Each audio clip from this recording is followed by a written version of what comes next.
താഹിറ നാട്ടിലെത്തി. രാജ്കുമാർ തങ്കപ്പന്റെ ചിതാഭസ്മം ഇന്ന് കന്യാകുമാരിയിലെത്തി കൈമാറും. യുഎഇയിൽ നിന്ന് ചിതാഭസ്മം നാട്ടിലെത്തിക്കുന്നത് ഇതാദ്യം. ഡൽഹി നിയമസഭാ സമ്മേളനത്തിന് അല്പസമയത്തിനകം തുടക്കം. പ്രത്യേക സമ്മേളനം ഓപ്പറേഷൻ താമരയുടെ പശ്ചാത്തലത്തിൽ. ബിജെപിയുടെ അട്ടിമറി നീക്കം കെജ്രിവാൾ സഭയിൽ ഉന്നയിക്കും.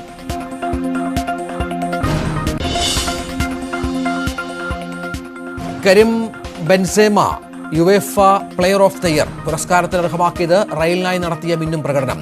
ബാഴ്സയുടെ അലക്സിയ പുട്ടിയസ് വനിതാ താരം.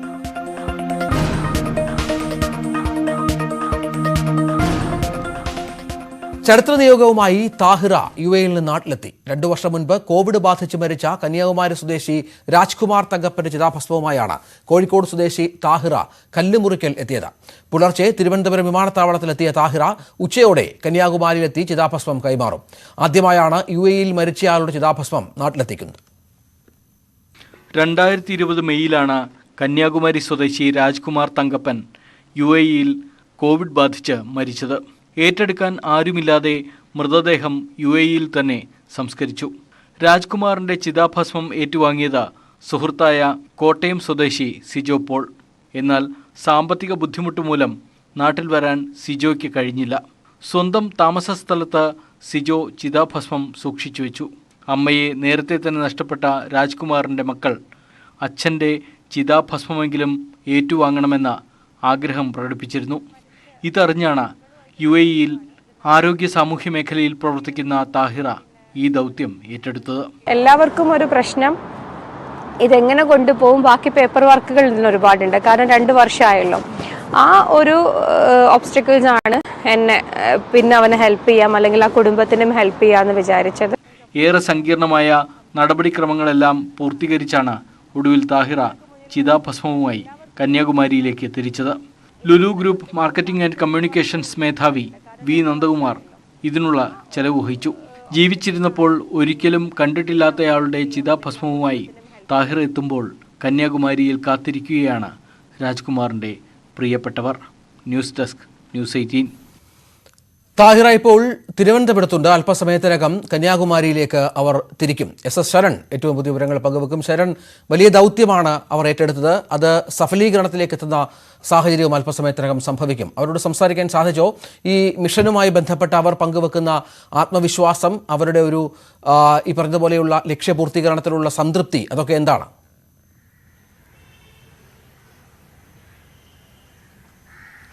രഞ്ജിത്ത് സൂചിപ്പിച്ചതുപോലെ തന്നെ വലിയ ദൗത്യമാണ് താഹിറ ഏറ്റെടുത്തിരിക്കുന്നത്. ഏതായാലും താഹിറ തിരുവനന്തപുരത്തേക്ക് എത്തിയിട്ടുണ്ട്. മരിച്ച കന്യാകുമാരി സ്വദേശി രാജ്കുമാറിന്റെ ചിതാഭസ്മവുമായിട്ടാണ് താഹിറ തിരുവനന്തപുരത്ത് എത്തിയിരിക്കുന്നത്. അല്പസമയത്തിനകം തന്നെ ഇവിടെ നിന്ന് കന്യാകുമാരിയിലേക്ക് യാത്ര തിരിക്കും. അവിടെ എത്തിയാണ് ഈ മരിച്ച രാജ്കുമാറിന്റെ മക്കൾക്ക് ചിതാഭസ്മം കൈമാറുക. ഏതായാലും ആ വലിയ ദൗത്യം ഏറ്റെടുത്ത താഹിറ ഇപ്പോൾ ന്യൂസ് 18 ചേരുകയാണ്. അതായത് ഇത്തരത്തിലൊരു ദൗത്യത്തിലേക്ക് എങ്ങനെയാണ് എത്തുന്നത്? മരിച്ച രാജ്കുമാറിന്റെ മകള് വഴിയാണ് ചിതാഭസ്മം അവിടെ സൂക്ഷിച്ച വിവരം ഞാൻ അറിയുന്നത്. അപ്പം അവർ തന്ന നമ്പർ പ്രകാരം സിജോ പോൾ എന്ന വ്യക്തിയെ കോൺടാക്ട് ചെയ്തു.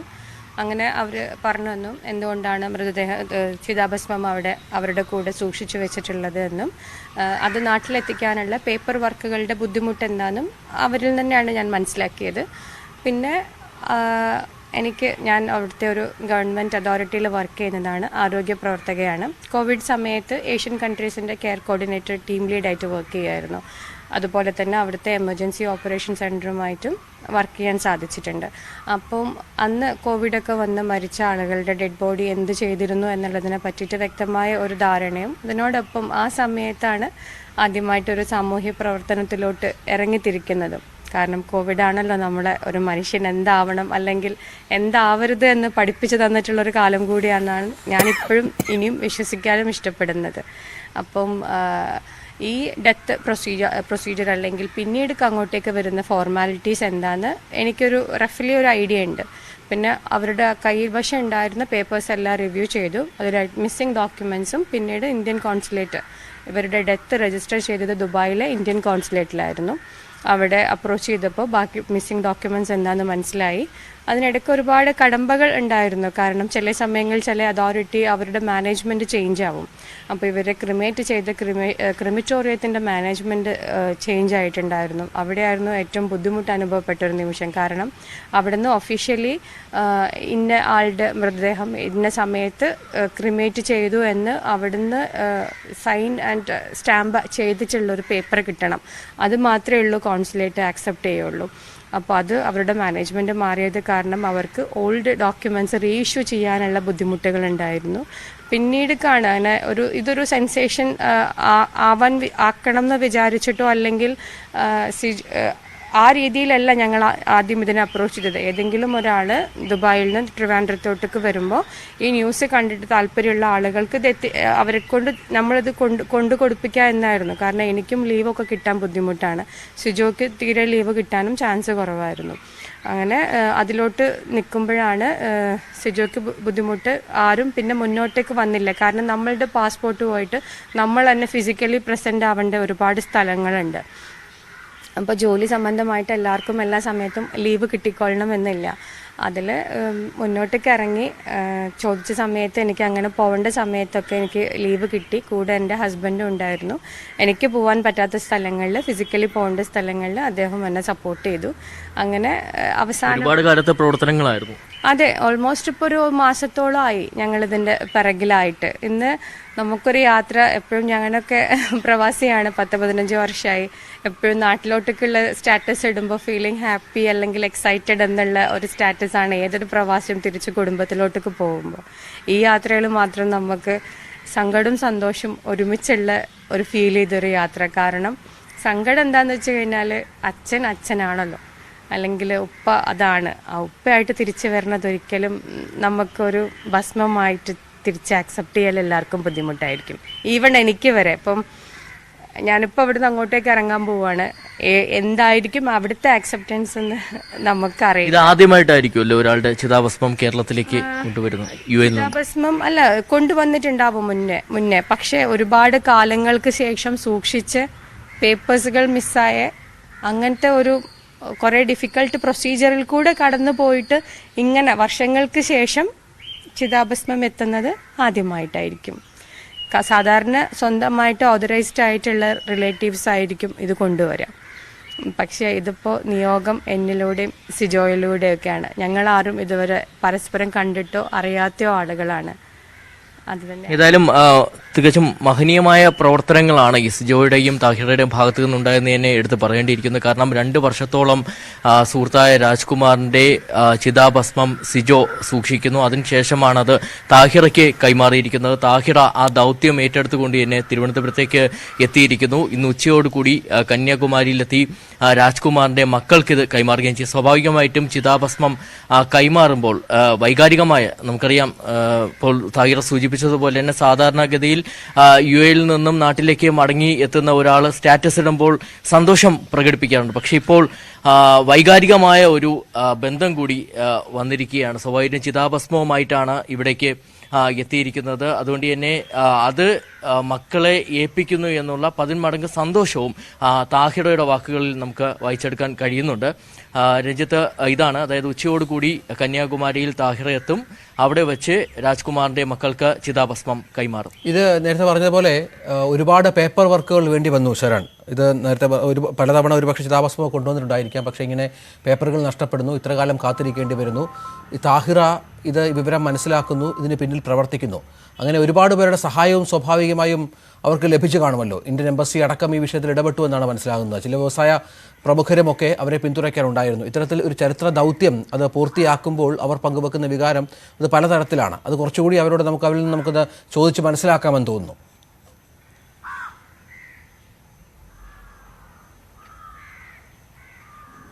തീർച്ചയായിട്ടും അങ്ങനെ ഒട്ടേറെ പേരുടെ സഹായം ലഭ്യമായ ശേഷമാണ് താഹിറയ്ക്ക് ഈ ചിതാഭസ്മം ലഭിക്കുന്നത്. അതിനുശേഷമാണ് താഹിറ തിരുവനന്തപുരത്തേക്ക് എത്തിയിരിക്കുന്നത്. അതായത് ഈ ഒരുപാട് പ്രോസസ്സ്, 1 മാസം നീണ്ടു നിന്ന പ്രോസസ്സൊക്കെ ഉണ്ടായിരുന്നു എന്ന് പറയുന്നത്. ഇതിനിടയിൽ സഹായിക്കാൻ ഒരുപാട് പേർ എത്തിയിട്ടുണ്ടാവും. അവരെ കുറിച്ചൊന്ന് പറയാം. ഒരുപാട് സംഘടനകൾ. കാരണം ഞാൻ കോവിഡ് സമയത്ത് അലൈനിലാണ് എൻ്റെ വർക്ക് പ്ലേസ്, അബുദാബി എമിറേറ്റിൽ. ആ സമയത്ത് എനിക്ക് അലൈനിലുള്ള ഒരുപാട് സാമൂഹ്യ പ്രവർത്തകർ, അതിൽ എടുത്തു പറയേണ്ട ആൾ ഒന്ന് സമ്മതിക്ക എന്ന് പറയും. അലൈൻ KMCCയിൽ വർക്ക് ചെയ്യുന്ന ഒരാളാണ്, സംഘടനയാണ് അത്. അലൈനിൽ എന്ത് മരണം നടന്നു കഴിഞ്ഞാലും അപ്രോച്ച് ചെയ്യുന്ന ഒരാളാണ് സമ്മതിക്ക. അപ്പോൾ എനിക്കറിയാം പേപ്പർ വർക്കുകൾ ഒരുപാട് ഈസി ആവാൻ സമ്മതിക്കാൻ്റെ ഒരു അഡ്വൈസ് എനിക്ക് എപ്പോഴും കിട്ടുമെന്നുള്ള. പിന്നെ ഇന്ത്യൻ സോഷ്യൽ സെൻറ്ററിൻ്റെ പ്രസിഡന്റ് മുബാറക് മുസ്തഫ സാറ്, ഇവർ വഴിയാണ് എനിക്ക് ഇന്ത്യൻ കോൺസുലേറ്റ് ദുബായിൽ പിന്നെ ഇന്ന ആളെടുത്ത് പോയി കഴിഞ്ഞാൽ ഇന്നതുപോലെ നമുക്ക് ഹെൽപ്പ് കിട്ടും എന്നൊക്കെ പറഞ്ഞു തന്ന കുറച്ച് വ്യക്തികൾ. പിന്നെ ഇന്ത്യൻ കോൺസുലേറ്റിലെ മിസ്റ്റർ ഫെബിൻ, ഇത് അവിടെ എത്തി കോൺസുലേറ്റിൽ എത്തിയിട്ട് സ്വാഭാവികമായും എൻ്റെ അട്ടയറും ഞാനൊരു ചിതാഭസ്മവുമായിട്ട് ചെല്ലുമ്പോൾ ഒരുപാട് പേർക്കൊരു സംശയം ഉണ്ടായിരുന്നു, ഈ മരിച്ച ആൾ എനിക്കും തമ്മിൽ എന്ത് ബന്ധം എന്നുള്ള. അപ്പം പറഞ്ഞു കൊടുക്കാൻ എനിക്ക് സ്റ്റോറികളൊന്നുമില്ല. അയാൾ എനിക്ക് ഫാമിലി ഫ്രണ്ട് അല്ല, അല്ലെങ്കിൽ എൻ്റെ കൂടെ കൊളീഗല്ല. പക്ഷേ ഇത് ഒന്നിൽ നിന്ന് മുതൽ സ്റ്റോറി എല്ലാവർക്കും എക്സ്പ്ലെയിൻ ചെയ്ത് കൊടുത്തപ്പോൾ എല്ലാവരും വളരെ പോസിറ്റീവായിട്ടാണ് സപ്പോർട്ട് ചെയ്തത്. ഇന്ത്യൻ കോൺസുലേറ്റിൽ നിന്നാണെങ്കിൽ പോലും, എൻ്റെ പരിചയത്തിലുള്ള സാമൂഹ്യ പ്രവർത്തകരാണെങ്കിലും എൻ്റെ കൊളീഗ്സ് ആണെങ്കിലും. കാരണം ഞാനിപ്പോൾ ഇന്നലെ ജോലിയിൽ നിന്ന് കുറച്ച് നേരത്തെ പോയിട്ട് ഇതിൻ്റെ പിന്നിൽ വലിയൊരു ചിലവും ഉണ്ടാവുമല്ലോ. അപ്പോൾ ചിലവൊക്കെ ഏറ്റെടുത്തു ആരായിരുന്നു ഏറ്റെടുത്തു? അല്ല, ചിലവ് ഇതിൻ്റെ പേപ്പർ വർക്കുകൾക്ക് പോകേണ്ട ചിലവും അങ്ങനത്തെ കാര്യങ്ങളൊക്കെ ഞാൻ എൻ്റെ കയ്യിൽ തന്നെയാണ്. കാരണം ആരോടാണ് നമ്മൾ ചോദിക്കുക? ഇവിടെ അച്ഛനും ഇല്ല അമ്മയും ഇല്ലാണ്ട് ജീവിക്കുന്ന കുട്ടികളോടോ? പിന്നെ സാധാരണ ഒരു ബ്ലൂ കോളർ കാറ്റഗറിയിൽ വർക്ക് ചെയ്യുന്ന ഒരാളാണ് സിജോ.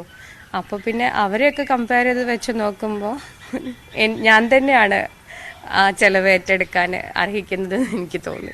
ഞാൻ ഇറങ്ങി തിരിച്ചല്ലോ, അപ്പോൾ പിന്നെ എനിക്കത് ഏറ്റെടുക്കാൻ തോന്നി, ഞാൻ ചെയ്തു. പക്ഷേ ട്രാവലിങ്ങിന് എന്നെ ലുലു ഗ്രൂപ്പ് സപ്പോർട്ട് ചെയ്തു. ഈ മാതൃഭൂമി ന്യൂസിൽ അവർ ചെയ്തൊരു സ്റ്റോറി ബേസ് ചെയ്തിട്ട് പിന്നെ ട്രാവലിങ്ങിന് അവരെനിക്ക് സപ്പോർട്ട് ചെയ്തു. അതൊന്നും ഞാൻ പ്രതീക്ഷിച്ചതല്ല. ഞാൻ ചിലവും ട്രാവലിങ്ങും അതെല്ലാം പറ്റുവാണെങ്കിൽ എന്നെക്കൊണ്ട് ചെയ്യാൻ പറ്റുന്ന ഒരു സാലറി എനിക്ക് മന്ത്ലി വരുന്നുണ്ടല്ലോ, അപ്പോൾ അതിൽ നിന്ന് കൊടുക്കാൻ പറ്റുന്ന കാര്യമാണെങ്കിൽ. അതിനെല്ലാം അപ്പുറം ഇങ്ങനെ ഒരു ദൗത്യം ഏറ്റെടുക്കുമ്പോൾ സമൂഹത്തിന്റെ ആകെ വലിയ പിന്തുണ കിട്ടുന്നു. അത് തന്നെയാണ് ഏറ്റവും പ്രധാനം അല്ലേ ഈ കാലഘട്ടത്തിൽ? അത് നിങ്ങൾ ഇവിടെ ഇരുന്ന് നമ്മൾ ചിലപ്പം FB ഒക്കെ നോക്കുമ്പോൾ പഠിച്ചോണ്ടേ നാളെ നേരം വെളുത്ത് കഴിഞ്ഞാൽ ഞാൻ കണ്ടിരുന്ന ഹിന്ദു സുഹൃത്തോ അല്ലെങ്കിൽ ക്രിസ്ത്യൻ സുഹൃത്തോ എന്നെ ഇനിയിപ്പോൾ വല്ല തീവ്രവാദിയാക്കുമോ, അല്ലെങ്കിൽ എന്നെ ഇനിയിപ്പോൾ നാളെ ഇതിൻ്റെ പേരിൽ എന്താ പറയുക എന്ന് ചിന്തിക്കുന്ന ഒരു ഭീതി ഒരുപാട് പേരിലുണ്ടായിരുന്നു. എൻ്റെ സുഹൃത്തുക്കൾ ആ ഭീതി എന്നോട് പങ്കുവെക്കുക കൂടെ ചെയ്തിട്ടുണ്ട്. താഹി, ഇതൊരു ചിതാഭസ്മമാണ്, അതിൻ്റെ പവിത്രതയോടുകൂടി കൈകാര്യം ചെയ്യേണ്ട കാര്യമാണ്. ഇത് പറയുമ്പോഴും പല ആളുകളും എന്നോട് പറയുമ്പോഴും ഞാൻ ചിന്തിച്ചത് എന്താണെന്നറിയോ? ഒരിക്കൽ പോലും കാണാത്ത ഒരു വ്യക്തിയുടെ ചിതാഭസ്മം സൂക്ഷിച്ചത് ഒരു ക്രിസ്ത്യാനിയാണ് അല്ലേ? അവൻ അതിൻ്റെ പവിത്രതയോട് മെയിൻറ്റെയിൻ ചെയ്ത് ഒരു മനുഷ്യനാണെന്നുള്ള പരിഗണനയിലാണ് ആ ചിതാഭസ്മം അവിടെ സൂക്ഷിച്ചത്.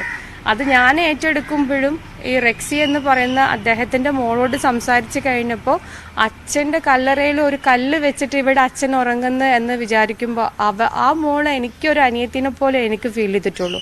അവിടെ ഞാൻ എൻ്റെ മതമോ ഞാൻ എൻ്റെ വിശ്വാസങ്ങളോ അല്ലെങ്കിൽ ഈ ചിതാഭസ്മം ഞാൻ തൊട്ടാൽ എന്തെങ്കിലും സംഭവിക്കുമോ എന്നുള്ള ഫീലിങ്സ് ഒന്നും എനിക്ക് വന്നിട്ടില്ല. ആ കുട്ടിക്കും ആ കുടുംബത്തിനും അതിനെ കൊണ്ട് കിട്ടുന്ന സമാധാനം, അത് ഞാനെന്നുള്ള വ്യക്തിനെ കൊണ്ട് എനിക്ക് ചെയ്യാൻ പഠിച്ചോൺ നിയോഗിച്ചിട്ടുണ്ടെങ്കിൽ അതെനിക്ക് പൂർത്തീകരിക്കണമെന്നേ ആഗ്രഹം ഉണ്ടായിരുന്നുള്ളൂ. ഇതിൽ എനിക്ക് ചിതാഭസ്മം ഇവിടേക്ക് കൊണ്ടുവരാനുള്ള അനുമതി ലഭിച്ചിട്ടുണ്ടെന്നുള്ള കാര്യം മക്കളെ അറിയിച്ചപ്പോൾ അവരുടെ ഒരു വികാര പ്രകടനം എങ്ങനെ? ഓഫ് കോഴ്സ് അത് കരയിലല്ലാണ്ട് വേറെ എന്താ അവരെന്നോട് പറയാ? അക്ക എന്ന് കൂപ്പിടണം, എൻ്റെ തമിഴിൽ പറഞ്ഞു. അക്ക എന്ന് പറയുമ്പോൾ സിസ്റ്ററാണ്, അങ്ങനെ വിളിക്കണം എന്നുണ്ടെങ്കിൽ ഒരേ അച്ഛനും അമ്മയ്ക്കും ജനിക്കണം എന്നില്ല എന്നുള്ളൊരു രീതിയിലൊക്കെയാണ് ആ കുട്ടി എന്നോട് സംസാരിച്ചത്. ഭയങ്കര ഇമോഷണലായിരുന്നു ഈവൻ എനിക്കും. അത് തന്നെയാണ്. പിന്നെ നമ്മൾ പ്രവാസികളിൽ ഹിന്ദു ഇല്ല, മുസ്ലിമും ഇല്ല, ക്രിസ്ത്യാനിയും ഇല്ല, ആരും ഇല്ല. ഞങ്ങളെല്ലാവരും ഒരു റൂമിലും ഒരു വർക്ക് പ്ലേസിലും നിങ്ങളിവിടെ കാണുന്ന അല്ലെങ്കിൽ FBയിലോ മറ്റ് പിന്നെ സോഷ്യൽ മീഡിയ പ്ലാറ്റ്ഫോമുകളിലോ കാണുന്ന ഒരു ഡിസ്ക്രിമിനേഷനും ഞങ്ങൾക്ക് അവിടെ ഇല്ല. ഇനി തുടങ്ങുമ്പോൾ ഞാൻ ഇങ്ങനത്തെ ഒരു ചിന്തകളൊന്നും എൻ്റെ മനസ്സിലുണ്ടായിരുന്നില്ല. പക്ഷേ എനിക്കും വന്ന മെസ്സേജസും എൻ്റെ സോഷ്യൽ മീഡിയ പ്ലാറ്റ്ഫോമുകളിൽ എനിക്ക് വന്ന മെസ്സേജസൊക്കെ നോക്കുമ്പോൾ എനിക്ക് ഈ സമൂഹത്തിനോട് പറയാനുള്ളത്, മരിച്ചു കഴിഞ്ഞാൽ മണൽത്തരീൻ്റെ പോലും കട്ടയില്ലാത്ത ആഷസാണ് നമ്മളൊക്കെ. ഇവിടെ നിൻ്റെ ജാതിയോ നിൻ്റെ മതമോ നിൻ്റെ പണമോ അല്ലെങ്കിൽ നിൻ്റെ പ്രശസ്തിക്കോ ഒന്നും ഒരു വാല്യൂ ഇല്ല. ജീവിക്കുമ്പോൾ ജീവിച്ചിരുന്നിരുന്നു എന്നുള്ളതിന് നല്ലൊരു തെളിവായിട്ട് നമ്മുടെ ജീവിതം അവസാനിപ്പിക്കുന്ന രീതിയിൽ അല്ലെങ്കിൽ ജീവിതത്തിൽ തിരിഞ്ഞു നോക്കുമ്പോൾ താഹിറ അല്ലെങ്കിൽ സിജോ അങ്ങനത്തെയൊക്കെ വ്യക്തികളും അതുപോലെ നിങ്ങളും ജീവിച്ചിരുന്നിരുന്നു എന്നുള്ളത് മാത്രം നിങ്ങൾ ചിന്തിച്ചാൽ മതി. അവിടെ നീ ഹിന്ദു ആയിട്ടോ അല്ലെങ്കിൽ മുസ്ലിം ആയിട്ടോ ക്രിസ്ത്യാനിയായിട്ടോ ഞാൻ എൻ്റെ പ്രസ്ഥാനത്തെ അല്ലെങ്കിൽ എൻ്റെ മതത്തെ ഉയർത്തിക്കൊണ്ട് മാത്രം ജീവിച്ചു എന്ന് ചിന്തിക്കാണ്ട് ഞാൻ മനുഷ്യനായിട്ട് ജീവിച്ചു എന്ന് ചിന്തിക്കാൻ പറ്റുന്നൊരു സന്ദേശം കൂടി അതിന് കൊടുക്കാൻ പറ്റുവാണെങ്കിൽ ഞാനിപ്പോൾ ഈ ചെയ്തൊരു കാര്യത്തിന് അൽഹംദുലില്ലാഹ് എനിക്കൊരു നല്ല ഫീലുണ്ട്.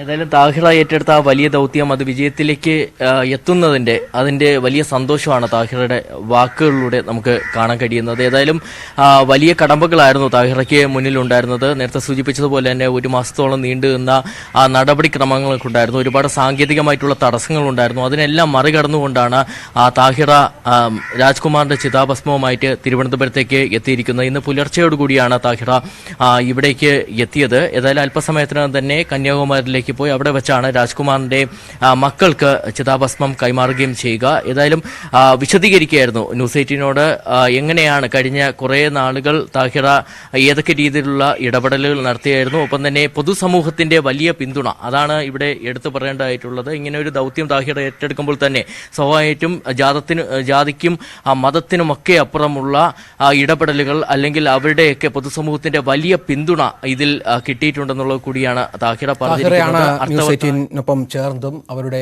ഈ ദൗത്യത്തിന്റെ വിശദാംശങ്ങൾ പങ്കുവച്ചതും ചിതാഭസ്മം നാട്ടിലെത്തിക്കാൻ കഴിഞ്ഞതിൽ സംതൃപ്തിയുണ്ടെന്ന് രാജ്കുമാർ തങ്കപ്പന്റെ മകൻ അക്ലീൻ രാഹുൽ ന്യൂസ് 18നോട് പറഞ്ഞു. UAE-യിൽ ചിതാഭസ്മം നാട്ടിലെത്തിക്കാൻ തയ്യാറായ താഹിറയുടേത് വലിയ സഹായമെന്നും അക്ലീൻ രാഹുൽ ന്യൂസ് 18നോട് പറഞ്ഞു. 2020 துபாய்க்கு வேலைக்கு போன அப்பா அங்கேருந்து தவறிட்டார் கொரோனானால. அப்போ அங்கேருந்து எங்களால் இங்கே பாடி கொண்டு வர முடியல. கொரோனா ஸ்டேஜ்னால அங்கேருந்து கொடுக்கவும் இல்லை. இப்போ அங்கே வச்சு எல்லாமே பண்ணிட்டாங்க. அப்போ எங்களுக்கு இங்கே இருந்து நான் பண்ண வேண்டியது அங்கே சிஜோபால்னு ஒருத்தர் அங்கே இருந்து பண்ணார். அப்பா ஒரு அநாத ஆசிரமத்தில் படித்த அதே இதில் அவர் படித்த ஒரு ஆள் தான் இந்த சிஜோபாலுங்கிறவர். இப்போ அவர் அங்கேருந்து பண்ணிவிட்டு அவரால் இங்கே வர முடியாத சுச்சுவேஷன். அதனால் சாம்பலை இங்கே கொண்டு வரவும் முடியல. அப்போது 2 வருஷம் ஆனதுனால எங்களுக்கும் அப்பாவும் பார்க்க முடியல, சாம்பலாச்சும் இங்கே வரணும்னு நினச்சிட்டு இருந்தோம். அப்போ இங்கே தெரிஞ்சவங்க கிட்ட எல்லாம் பேசி சோசியல் மீடியாவில் இதை பற்றி போட்டப்போ இங்கே கேரளாவை சேர்ந்த தாகிரான்னு ஒரு அக்கா அங்கே வேலை பார்த்துட்டு இருந்தாங்க. அவங்க சோசியல் ஒர்க்கரும். அதனால அவங்கள காண்டாக்ட் பண்ணி ஆஷை வாங்கிட்டு அடுத்து இப்போ இங்கே கொண்டு வந்துட்டுருக்காங்க. இன்றைக்கி மத்தியானத்துக்குள்ளே கொண்டு வந்துடுன்னு சொல்லியிருக்காங்க. அப்புறம் இங்கே அம்மாவோட கலரை இருக்குது, அதுக்கு பக்கத்துலேயே அப்பாவோட ஆஷ் வச்சு கலரை கட்டலான்னு சொல்லிட்டு பார்த்துட்டு இருந்தோம். இது எங்களுக்கு ஒரு பெரிய உதவி. இப்போ இருக்க இந்த நிலைமையில் யாருமே இது பண்ண மாட்டாங்க. அது இந்த கொரோனாவில் இருந்ததுனாலேயே அங்கே வச்சிருக்க கூட நிறைய பேர் பயப்பட்டாங்க. ஆனால் இவங்க தைரியமாக எடுத்துகிட்டு வரேன்னு சொன்னது எங்களுக்கு ரொம்ப சந்தோஷமாக இருக்குது. കന്യാകുമാരിയിൽ നിന്ന് സജയൻ ഏറ്റവും പുതിയ വിവരങ്ങൾ പങ്കുവെക്കും. സജയൻ, 2 വർഷത്തെ ആ കുട്ടികളുടെ കാത്തിരിപ്പ് അത് അവസാനിക്കുകയാണ്. ഏറ്റവും ഒടുവിൽ തങ്ങളുടെ പിതാവിൻ്റെ ചിതാഭസ്മം നാട്ടിലെത്തുന്നു. വൈകാരികമായ നിമിഷങ്ങളായിരിക്കും അല്ലേ അവിടെ? അവർ കാത്തിരിക്കുകയായിരിക്കും അല്ലേ? രഞ്ജിത്ത്, തീർച്ചയായും. അതായത് 2020 മെയ് മാസത്തിലാണ് രാജ്കുമാർ ദുബായിൽ വെച്ച് കോവിഡ് ബാധിച്ച് മരിക്കുകയും അന്നത്തെ സാഹചര്യത്തിൽ മൃതദേഹം നാട്ടിലെത്തിക്കാൻ പറ്റാതെ അവിടെ തന്നെ സംസ്കരിക്കുകയായിരുന്നു. ഇതിനു മുമ്പ് തന്നെ 2012 ഈ കുട്ടികളുടെ രാജ്കുമാറിന്റെ ഒരു ആൺകുട്ടിയും ഒരു പെൺകുട്ടിയുമാണ്. ഇപ്പോൾ അവർക്ക് 22ഉം 18ഉം വയസ്സ്. ഇവരുടെ മാതാവ് 2012 നേരത്തെ തന്നെ ഒരു അപകടത്തിൽ മരിക്കുകയായിരുന്നു, ലതാ പുഷ്പം. തുടർന്ന് രാജ്കുമാർ മരിച്ചതോടെ തീർത്തും അനാഥരായ ഈ കുട്ടികൾ ബുക്ലിൻ റെക്സി, അക്ലീൻ രാഹുൽ ഇവർ തീർത്തും അനാഥരായിരുന്നു. ഇവർ അച്ഛന്റെ മൃതദേഹം നാട്ടിലെത്തിക്കാൻ കഴിയാത്ത സാഹചര്യത്തിൽ ചിതാഭസ്മമെങ്കിലും നാട്ടിലെത്തിക്കണമെന്ന് ഇവരുടെ ആഗ്രഹമുണ്ടായിരുന്നു.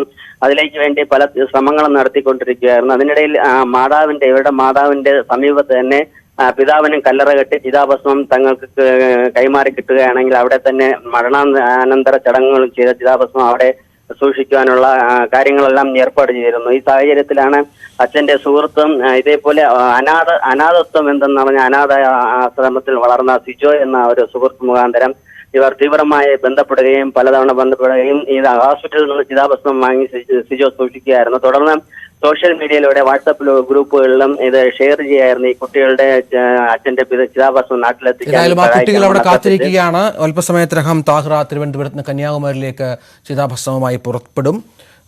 അതാണ് ഏറ്റവും പുതിയ വിവരങ്ങൾ. സജയനാണ് വിവരങ്ങൾ നൽകിയത്. ഇടവേള.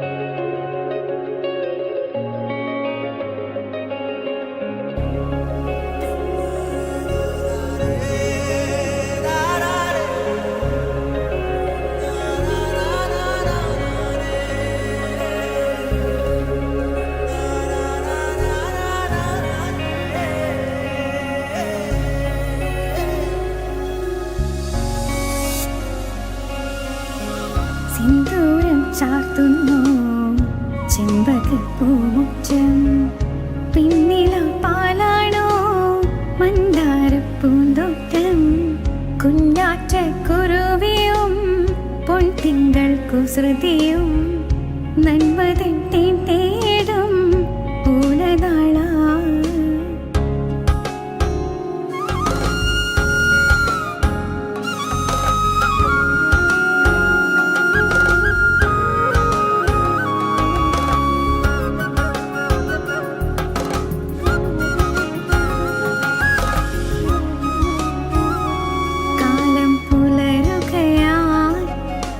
പേടികളെ പോകൂ മനസ്സുകളിൽ ചിന്നപ്പൂവനിയായി പൊന്നും കതിരുകളെ തുമ്പിപ്പൂങ്കുടകൾ ചൂടി കസവുവയിൽ ചേലകൾ ചാർത്തിടുമേ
സിന്ദൂരം ചാർത്തുന്നു ചെമ്പകപ്പൂമുറ്റം പിന്നില പാലാണോ മന്ദാരപ്പൂന്തോട്ടം കുഞ്ഞാറ്റക്കുരുവിയും പൊൻതിങ്കൾ കുസൃതിയും നന്മതൻ തേടും പൂലനാള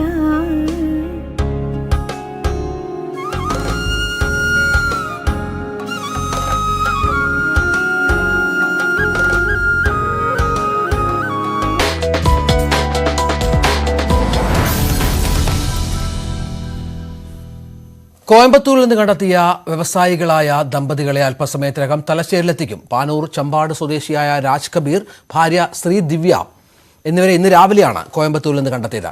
തലശ്ശേരിയിൽ ഇവർ നടത്തിയിരുന്ന സ്ഥാപനം അടച്ചുപൂട്ടാൻ നഗരസഭ നോട്ടീസ് നൽകിയതിന് പിന്നാലെയാണ് കത്തെഴുതി വെച്ച ശേഷം ഇവർ നാട് വിട്ടത്. ഇപ്പോൾ ഇവരുമായുള്ള ട്രെയിൻ തീവണ്ടി തലശ്ശേരിയിലെത്തി എന്നാണ് മനസ്സിലാകുന്നത്. കോയമ്പത്തൂരിൽ നിന്ന് കഴിഞ്ഞ ദിവസം ഇവർ കോയമ്പത്തൂരിലുണ്ട് എന്ന തരത്തിൽ പോലീസിന് സൂചനകൾ ലഭ്യമായിരുന്നു. കാരണം ഇവരുടെ ഫോൺ കോളുകൾ പരിശോധിച്ചു, ATMൽ നിന്ന് പണം എടുക്കുന്നതടക്കം പരിശോധിച്ചു. അങ്ങനെ പോലീസ് സൈബർ ടീമിൻ്റെ സഹായത്തോടെ ശാസ്ത്രീയമായ പരിശോധനകൾക്ക് ശേഷമാണ് ഇവർ കോയമ്പത്തൂരിലുണ്ട് എന്ന് മനസ്സിലാകുന്നത്. ഇപ്പോൾ ഇവർ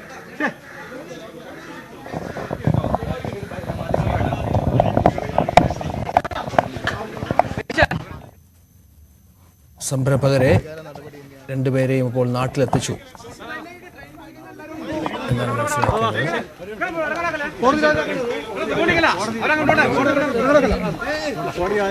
നഗരസഭയുടെ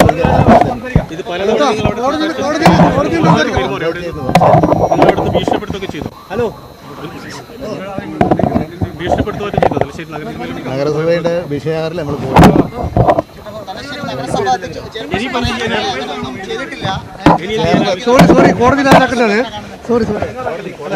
ചെയർപേഴ്സൺ ഇന്നലെ പ്രതികരിച്ചത് നിങ്ങൾ കണ്ടിട്ടില്ലേ? രാത്രി പ്രതികരിച്ചത് അത് തന്നെ ഉത്തരം, അതാണ് ഉത്തരം. ഒരു നിയമവും ഞാൻ ലംഘിച്ചില്ല. അങ്ങനെയാണെങ്കിൽ ഹൈക്കോടതി ഹൈക്കോടതി വിധി എനിക്ക് ഇത് നല്ല കോടതിയിലേക്ക് അവർ പോവുകയാണെന്നാണ് മനസ്സിലാക്കേണ്ടത്. എൻ്റെ സാധനം നോക്കിയാൽ മതി, ചെയ്തു എന്താ സംഭവിച്ചത് ആൾക്കാർ വരണം, പത്രക്കാർ വന്ന് നോക്കണം, എന്നിട്ട് നമുക്ക് അത് ബാക്കി പറയാം. ഇനി എന്ത് ചെയ്യാനാണ് പരിപാടി?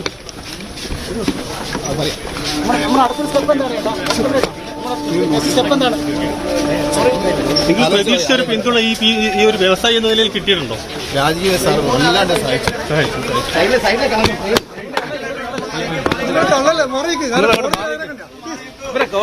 നിങ്ങൾ എടുക്കാറാക്കണം.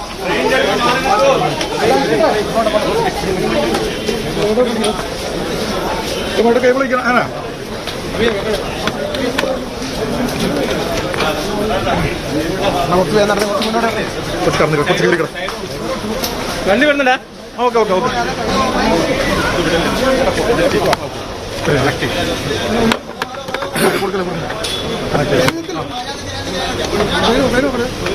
നിങ്ങൾ തിരിഞ്ഞു കിടക്കല്ല, ട്രെയിന് പോകുന്നുണ്ടോ? തുടർന്ന് പ്രവർത്തിക്കാൻ കഴിയുമെന്ന ഒരു ആത്മവിശ്വാസമുണ്ട്. ഭയം മാറിയിട്ടില്ല.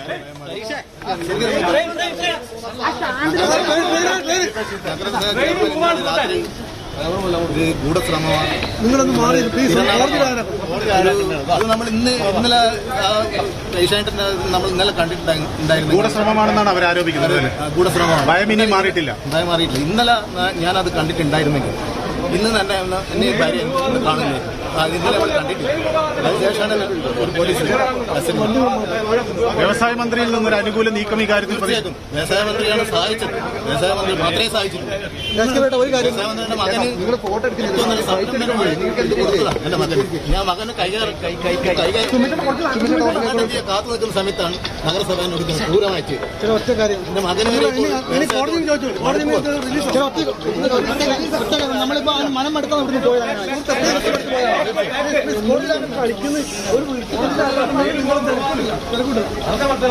നഗരസഭ ഒരു തരത്തിൽ നിങ്ങൾക്ക് അനുകൂലമായ സമീപനം സ്വീകരിച്ചില്ല. ഒഴിവാക്കി മതി. ഒരു ദയവീയ ഒരു കാര്യം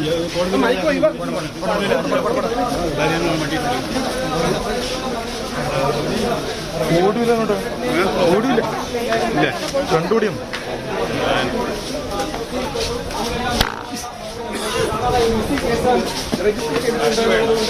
കോടതിയിൽ ഹാജരാക്കണം എന്നതാണ് പോലീസ് പറയുന്നത്. ബന്ധുക്കളുടെ പരാതിയും ചെയ്തുകൊണ്ട് നടപടിക്രമങ്ങൾ പൂർത്തീകരിക്കണം. അതുകൊണ്ട് നേരെ മനു ഭരത വിവരങ്ങൾ നൽകും. മനു, ഏതായാലും ഇവർ നാട്ടിലെത്തി കഴിഞ്ഞു.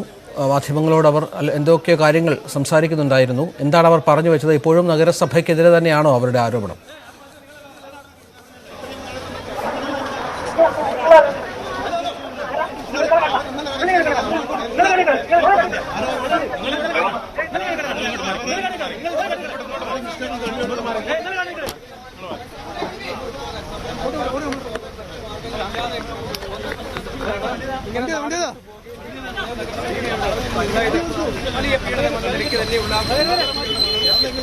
വണ്ടി എടുത്തോ?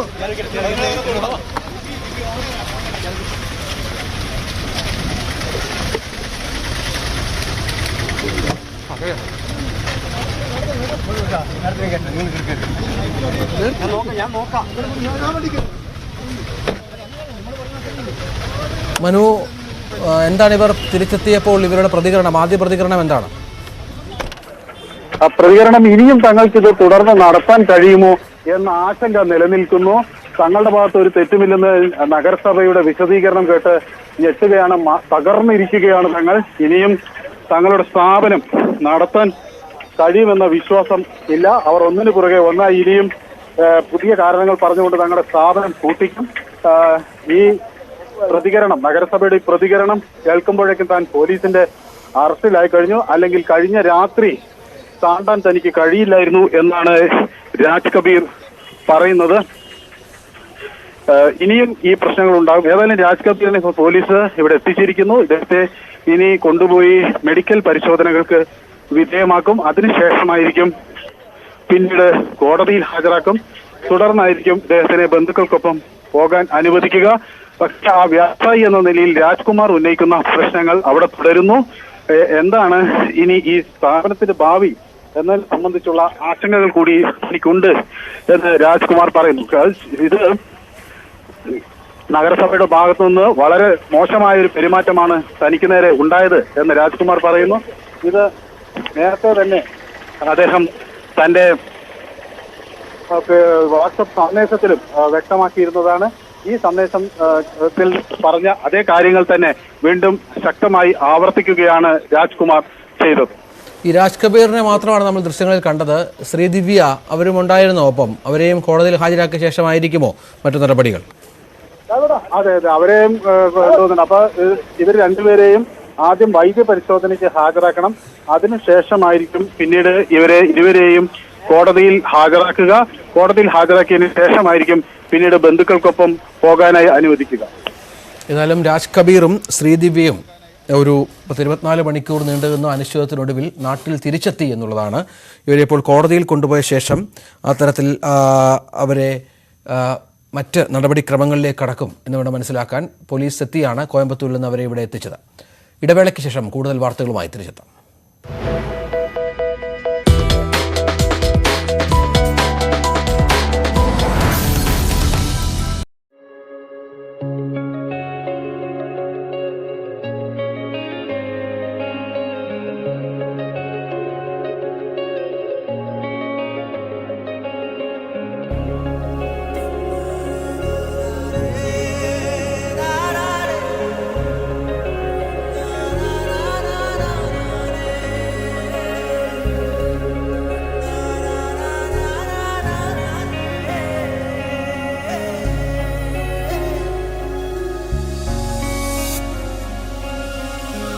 സിന്ദൂരം ചാർത്തുന്നു ചെമ്പകപ്പൂമുറ്റം, പിന്നില പാലാണോ മന്ദാരപ്പൂന്തോട്ടം, കുഞ്ഞാറ്റ കുരുവിയും പൊൻതിങ്കൾ കുസൃതിയും നന്മതൻ തേടും പൂലനാള.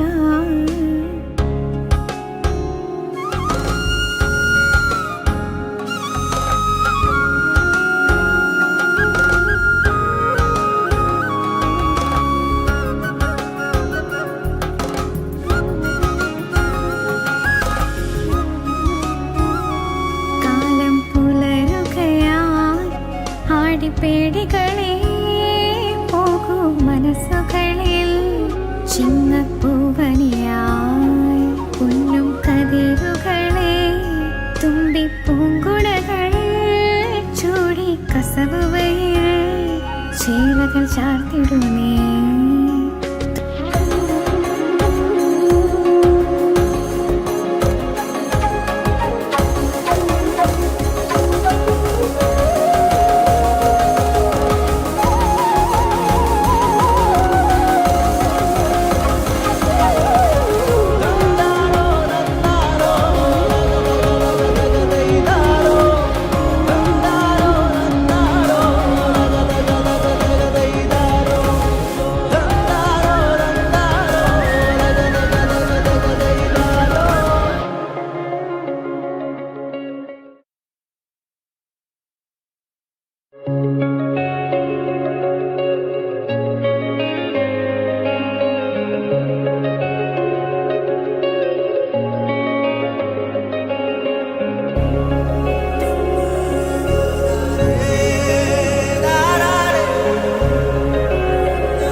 സിന്ദൂരം ചാർത്തുന്നു ചെമ്പകപ്പൂമുറ്റം പിന്നില പാലാണോ മന്ദാരപ്പൂന്തോട്ടം കുഞ്ഞാറ്റ കുരുവിയും പൊൻതിങ്കൾ കുസൃതിയും നന്മതൻ തേൻ തേടും പൂളനാള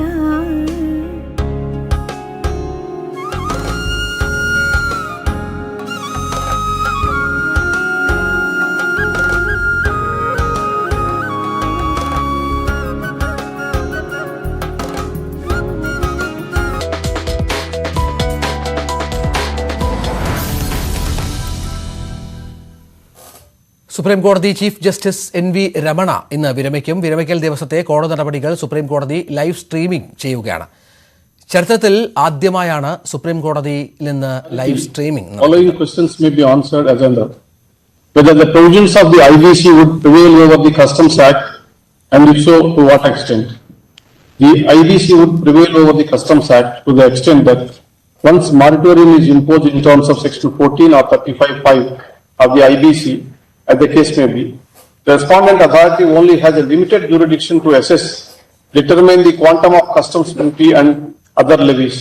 The respondent authorities does not have the power to initiate recovery of dues by means of sale, confiscation as provided under the Customs Act. B. Whether the respondent could claim title over the goods and issue notices to sell the goods in terms of the Customs Act and the liquidation process has been initiated. Answer negative. On the above discussions, the following are the conclusions. Once moratorium imposed in terms of Section 14 or 35(3)(5) of IBC, as the case may be, the respondent authority only has a limited jurisdiction to assess, determine the quantum of customs duty and other levies. The respondent authority does not have the power to initiate recovery of dues by means of sale, confiscation as provided under the Customs Act. 2. After such assessment, the respondent authority has to submit its claim concerning customs duty, operational debt, in terms of the procedure laid down in strict compliance of the time periods prescribed under the IBC before adjudicating the authority. In any case, the IRP, RP liquidator can immediately secure goods from the respondent authority to be dealt with appropriately in terms of IBC. Resultantly, we allow the appeal and set aside the impugned order and judgment of the NCLAT.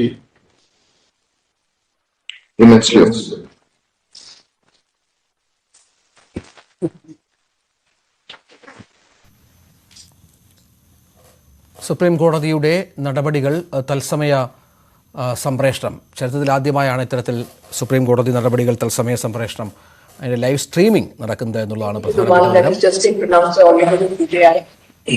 In this case, the 2 points for consideration was whether respondent duty liquidator was justified in discontinuing the second Swiss challenge process for sale of part of the assets to the corporate debtor, where the appellant was declared as an anchor bidder and opting for a private sale process through direct negotiations in respect of the composite assets of the corporate debtor. If so, was the enclave justified in directing the respondent to liquidator to restart the entire process of private sale after issuing an open notice to prospective buyers instead of confining the process to those parties who had participated in the process?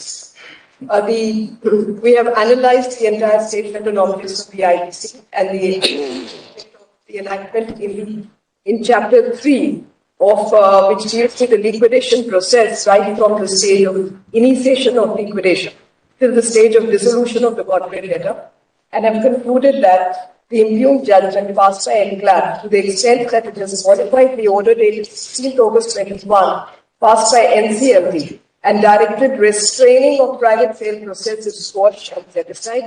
In our opinion, the private sale process of the corporate assets of the corporate debtor should be taken further by the responsible debtor without losing any further time and be concluded at the earliest. All the eligible holders who have made earnest money deposits would be entitled to participate in the negotiations to be conducted by the liquidator for privately selling the consolidated assets to the corporate debtor. The process of negotiations that commenced on 24th August 21 shall be taken to a logical end and brought to a closure within 4 weeks from the date of passing of this. Supreme കോടതി live streaming ഈ നടപടികൾ live streaming സംപ്രേഷണം അതാണ് കണ്ടത്. അത് ചരിത്രത്തിൽ ആദ്യമായാണ് ഇത്തരത്തിലൊരു നടപടിയിലേക്ക് സുപ്രീം കോടതി പോകുന്നത്. നമുക്ക് ഒരു ചെറിയ ഇടവേളയ്ക്ക് ശേഷം കൂടുതൽ വാർത്തകളുമായി തിരിച്ചെത്താം.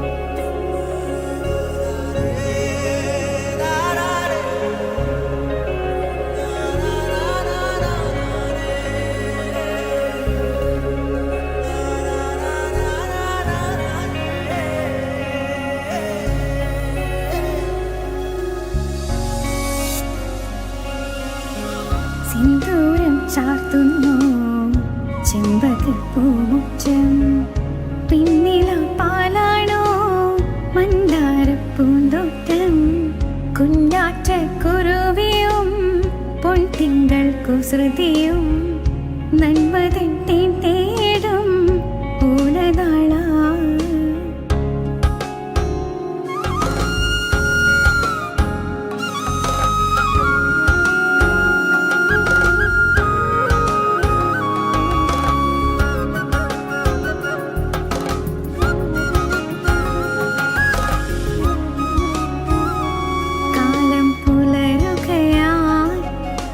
പേടികളെ പോകൂ മനസ്സുകളിൽ ചിന്നപ്പൂവനിയായി പൊന്നും കതിരുകളെ തുമ്പിപ്പൂങ്കുടകൾ ചൂടി കസവുവയിൽ ചേലകൾ ചാർത്തിടുന്നേ.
തേനില പാലാണോ മന്ദാരപ്പൂന്തോട്ടം.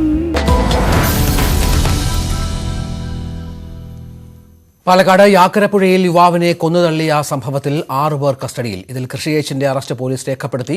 സുവീഷിന് സുഹൃത്തുക്കളുടെ ഭീഷണി ഉണ്ടായിരുന്നതായി അമ്മ വിജി പറഞ്ഞു. കാർ വാടകയ്ക്കെടുത്തതുമായി ബന്ധപ്പെട്ട തർക്കം നിലനിന്നിരുന്നതായും ഹൃഷികേശ് അടക്കമുള്ളവർ മകനെ നേരത്തെ മർദ്ദിച്ചിട്ടുണ്ടെന്നും വിജി പറഞ്ഞു.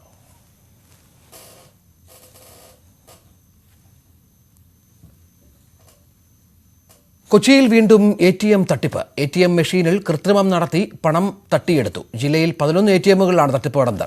ഡാനി പോൾ വിവരങ്ങൾ പങ്കുവെക്കും. ഡാനി, ഈ ദൃശ്യങ്ങളിൽ ചില ദൃശ്യങ്ങൾ കാണാം. ഈ ദൃശ്യങ്ങളിൽ കാണുന്ന ആളുകളാണോ തട്ടിപ്പിന് പിന്നിൽ? ഏത് തരത്തിലാണ് തട്ടിപ്പ് ഇവർ നടത്തിയത്? രഞ്ജിത്തെ, നമ്മൾ കാണുന്ന ദൃശ്യങ്ങൾ ഇവരെ കേന്ദ്രീകരിച്ച് തന്നെയാണ് കൂടുതൽ അന്വേഷണം നടക്കുന്നത്. ഇവരുടെ ഭാഗത്തുനിന്ന് തന്നെയാണ് ഈ തട്ടിപ്പ് അതിന് നേതൃത്വം നൽകിയതെന്ന് തന്നെയാണ് പോലീസ് കണ്ടെത്തിയിട്ടുള്ളത്. ഇതിൽ ഒരു പ്രത്യേക ബാങ്കിന്റെ ATM തന്നെയാണ് തുടർച്ചയായിട്ട് ഇവരെ തട്ടിപ്പിനെ വിധേയമാക്കിയിട്ടുള്ളത്. ഇന്ന് ഈ ബാങ്കിന്റെ അസിസ്റ്റന്റ് മാനേജർ കസ്റ്റമേഴ്സിന്റെ പരാതിയെ തുടർന്നാണ് പിന്നീട് കളമശ്ശേരി പോലീസ് സ്റ്റേഷനിൽ ഇത് ഒരു നിയമപരമായ ഒരു പരാതിയായിട്ട് നൽകുന്നത്. അതിനുശേഷമാണ് പോലീസ് അന്വേഷണം നടത്തി ഈ CCTV ദൃശ്യങ്ങൾ കണ്ടെടുക്കുകയും സംശയാസ്പദമായ രീതിയിലുള്ള ഈ ദൃശ്യങ്ങൾ വീണ്ടും പരിശോധിക്കുമ്പോഴാണ് ഇതാണ് തട്ടിപ്പ് നടത്തിയതെന്ന് മനസ്സിലാക്കുകയും ചെയ്യുന്നത്. ഇത് പ്രകാരം പോലീസ് പറയുന്നത് പണം കിട്ടാതെ, പിൻവലിച്ച പണം കിട്ടാതെ ഇടപാടുകാർ മടങ്ങുമ്പോൾ ആ അവസരത്തിൽ ഇയാൾ അകത്ത് കയറുകയും പണം എടുക്കുകയും ചെയ്യുന്നു. അപ്പോൾ ഇത് എങ്ങനെയാണ് ഈ പണം പുറത്തേക്ക് വരുന്നത് തടഞ്ഞിരുന്നു എന്നതാണ് അന്വേഷിക്കുന്നത്. അതിലെ ഈ ATM മെഷീനിൽ കൃത്രിമം നടത്തിയാണ് ഈ പണം തട്ടിയെടുത്തത് എന്നാണ്. അതായത് പണം പിൻവലിക്കാൻ ചെല്ലുമ്പോൾ ഈ പണം പുറത്തേക്ക് വരാത്ത ഒരു സാഹചര്യം ഉണ്ടാകുന്നു. അതിനുശേഷം പിന്നീട് ഈ സമീപത്ത് കാത്തു നിൽക്കുന്ന ആൾ വീണ്ടും അതിനകത്ത് കയറി ഈ പിൻവലിച്ച പണം ഇയാൾ കരസ്ഥമാക്കുകയും ചെയ്യുന്നു. ഇത് ATMൽ ഒരു പ്രത്യേക ഉപകരണം ഘടിപ്പിച്ചുകൊണ്ട് പണം പുറത്തേക്ക് വരുന്നത് തടയുകയായിരുന്നു എന്നാണ് പോലീസ് പറയുന്ന ഒരു ഭാഷ്യം. പോലീസ് ഈ ദൃശ്യങ്ങൾ പരിശോധിച്ചതിൽ നിന്ന് പോലീസിന് മനസ്സിലായിരിക്കുന്നതും അത് തന്നെയാണ്. ഇത്തരത്തിലും നിരവധി ഇടപാടുകാർക്ക് ഇതിൽ പണം നഷ്ടമായതായിട്ട് വിവരമുണ്ട്. ജില്ലയിൽ ഏതാണ്ട് 11ഓളം ATMകളിൽ ഈ രീതിയിൽ പണം നഷ്ടപ്പെട്ടിട്ടുണ്ട്. ഇത് ഈ പ്രത്യേക ബാങ്കിന്റെ തന്നെ ATMകളിൽ നിന്ന് പണം നഷ്ടപ്പെട്ടിട്ടുണ്ട് എന്ന് തന്നെയാണ് പോലീസിന്റെ പ്രാഥമികമായ അന്വേഷണത്തിൽ കണക്കാക്കിയിട്ടുള്ളത്.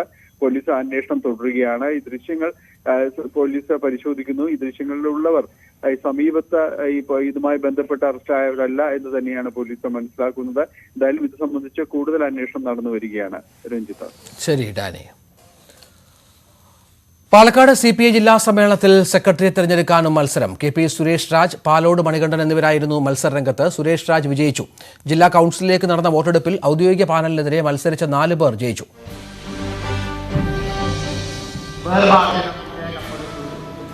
കമ്മ്യൂണിസ്റ്റ് പാർട്ടി സെക്രട്ടറി എന്ന് പറയുന്നത് അലങ്കാര പദമൊന്നുമല്ല.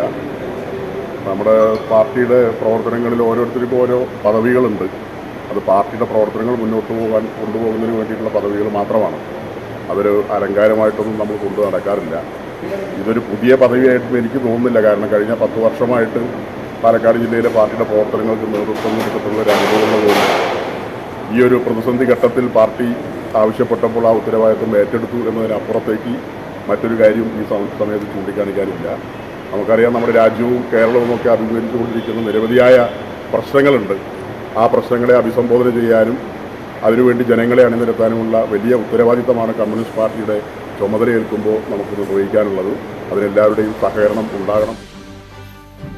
മുഖ്യമന്ത്രിയുമായുള്ള ചർച്ചയും പരാജയപ്പെട്ടതോടെ വിഴിഞ്ഞം തുറമുഖത്തിനെതിരെ ലത്തീൻ രൂപതയുടെ നേതൃത്വത്തിൽ മത്സ്യത്തൊഴിലാളികളുടെ സമരം കൂടുതൽ ശക്തമാകുന്നു. തുറമുഖ കവാടത്തിന് മുന്നിലെ സമരം 11ാം ദിവസത്തിലേക്ക് കടന്നു. പള്ളിത്തുറ, കൊച്ചുതുറ, തുമ്പ, സെയിന്റ് ഡൊമിനിക്, വെട്ടുകാട് ഫെറോനകളിലെ തൊഴിലാളി കുടുംബങ്ങളാണ് ഇന്ന് സമരവേദിയിലെത്തുക. കഴിഞ്ഞ ദിവസങ്ങളിൽ പ്രതിഷേധക്കാർ തുറമുഖത്തിന്റെ പദ്ധതി പ്രദേശത്ത് കടന്നുകയറിയിരുന്നു. KCYMന്റെ നേതൃത്വത്തിൽ ഇന്നലെ രാത്രി പന്തംകൊളുത്തി പ്രകടനം നടന്നു. മുഖ്യമന്ത്രിയുമായി ഇനിയും ചർച്ചകൾ നടത്തുമെന്ന് ലത്തീൻ അതിരൂപത തിരുവനന്തപുരം വികാരി ജനറൽ യൂജിൻ പെരേര പറഞ്ഞു. തുറമുഖത്തിന് അധിക സുരക്ഷ വേണമെന്ന് അദാനി ഗ്രൂപ്പ് ആവശ്യപ്പെട്ടതോടെ കൂടുതൽ പോലീസിനെയും സ്ഥലത്ത് വിന്യസിച്ചിട്ടുണ്ട്. സമരത്തിനെതിരെ വിഴിഞ്ഞം പ്രാദേശിക കൂട്ടായ്മയുടെ ബഹുജന കൺവെൻഷൻ ഇന്ന് വൈകിട്ട് ചേരും. വിഴിഞ്ഞം സമരത്തിന് പൂർണ്ണ ഐക്യദാർഢ്യം പ്രഖ്യാപിച്ച് സിറോ മലബാർ സഭാ സിനഡ്. സമരത്തിന്റെ ആത്മാർത്ഥതയെ ചോദ്യം ചെയ്യുന്ന ഉത്തരവാദിത്തപ്പെട്ടവരുടെ നടപടി അപലപനീയമെന്ന് സിനഡ് കുറ്റപ്പെടുത്തി.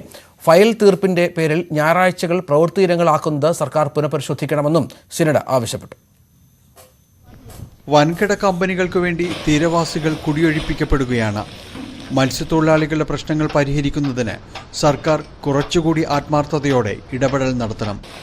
പദ്ധതി മൂലമുണ്ടാകുന്ന പ്രശ്നങ്ങൾ നേരത്തെ തന്നെ ചൂണ്ടിക്കാട്ടിയിട്ടും അത് പരിഗണിച്ചില്ലെന്നും സിനഡിന്റെ വാർത്താക്കുറിപ്പ് കുറ്റപ്പെടുത്തുന്നു. ബഫർ സോൺ വിഷയത്തിൽ കർഷകരുടെ ആശങ്കകൾ പരിഹരിക്കുന്നതിൽ സർക്കാരിന് സംഭവിച്ച വീഴ്ചകളിൽ ദുഃഖമുണ്ട്.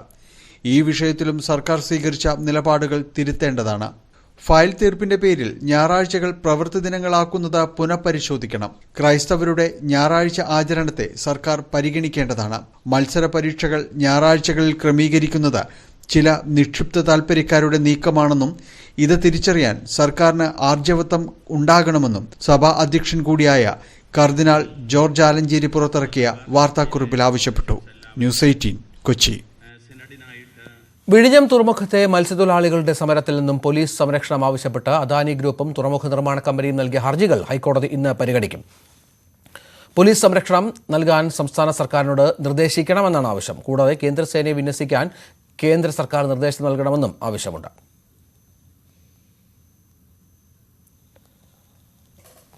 മറ്റു ചില വാർത്തകളിലേക്ക്. കായിക വാർത്തകൾ.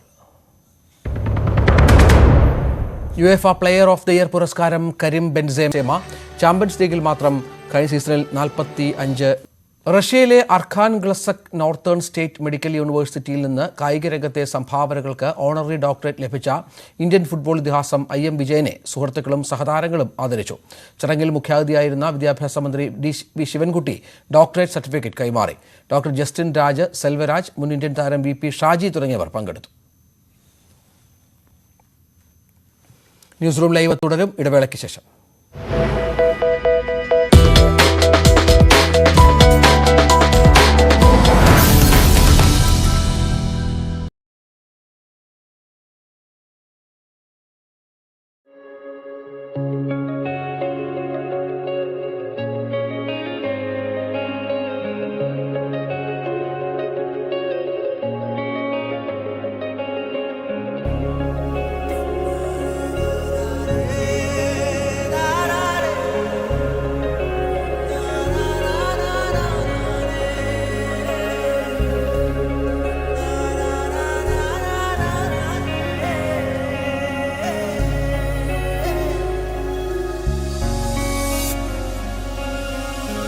സിന്ദൂരം ചാർത്തുന്നു ചെമ്പകപ്പൂമുറ്റം, പിന്നില പാലാണോ മന്ദാരപ്പൂന്തോട്ടം, കുഞ്ഞാറ്റ കുരുവിയും പൊൻതിങ്കൾ കുസൃതിയും നന്മതൻ തേൻ തേടും പൂലനാള.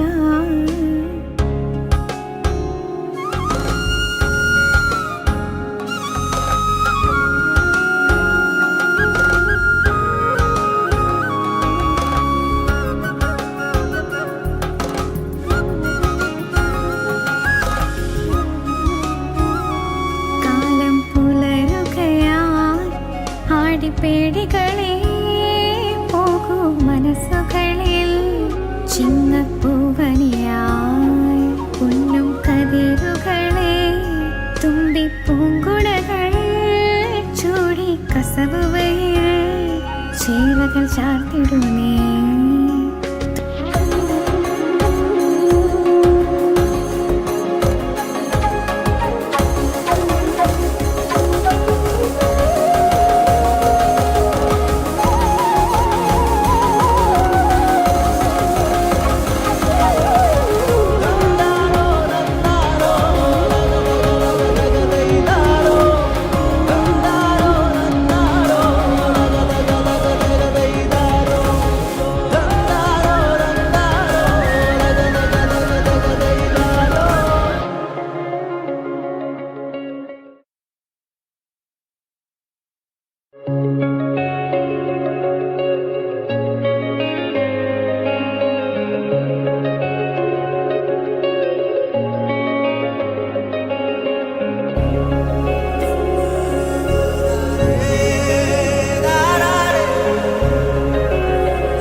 സിന്ദൂരം ചാർത്തുന്നു ചെമ്പകപ്പൂമുറ്റം പിന്നില പാലാണോ മന്ദാരപ്പൂന്തോട്ടം കുഞ്ഞാറ്റ കുരുവിയും പൊൻതിങ്കൾ കുസൃതിയും നന്മതൻ തേൻ തേടും പൂലനാളാ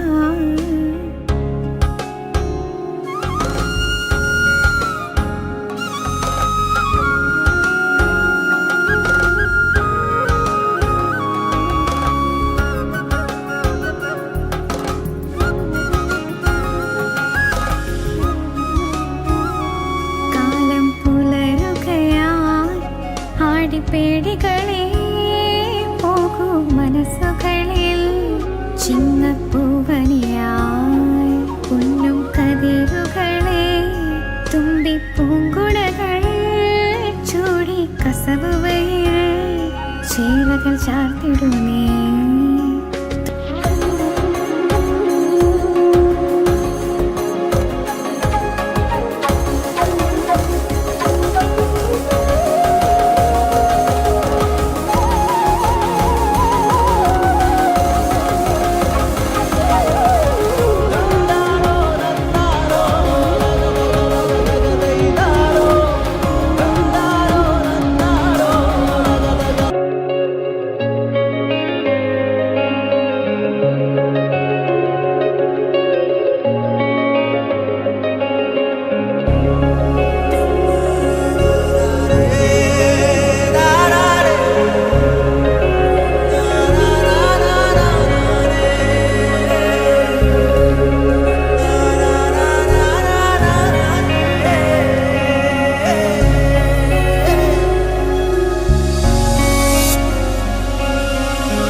സിന്ദൂരം ചാർത്തുന്നു ചെമ്പകപ്പൂമുറ്റം പിന്നില പാലാണോ മന്ദാരപ്പൂന്തോട്ടം കുഞ്ഞാറ്റ കുരുവിയും പൊൻതിങ്കൾ കുസൃതിയും നന്മതൻ തേൻ തേടും പൂലനാളാ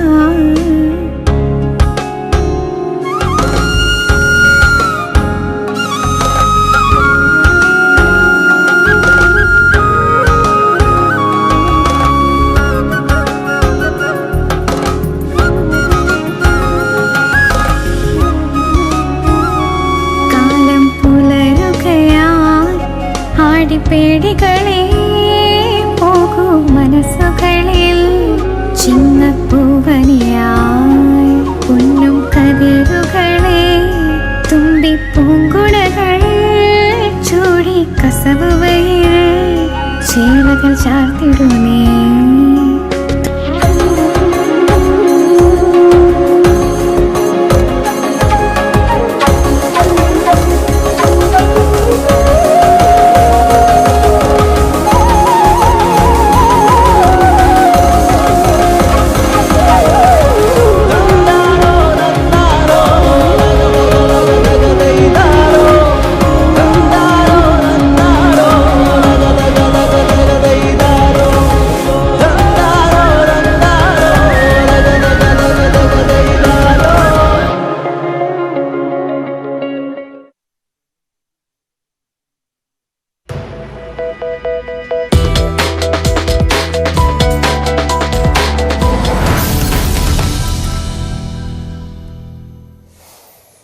നമസ്കാരം.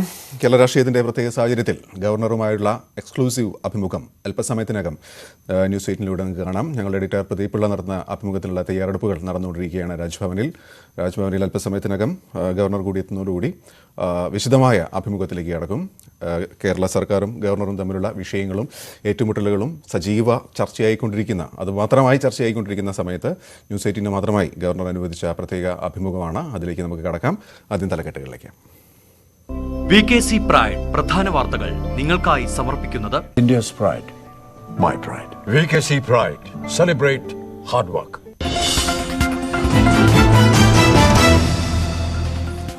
ഗവർണർ എന്തു പറയുന്നുവെന്ന് കാതോർത്ത കേരള രാഷ്ട്രീയം. ന്യൂസ് 8-ന് അനുവദിച്ച പ്രത്യേക അഭിമുഖം അല്പസമയത്തിനകം.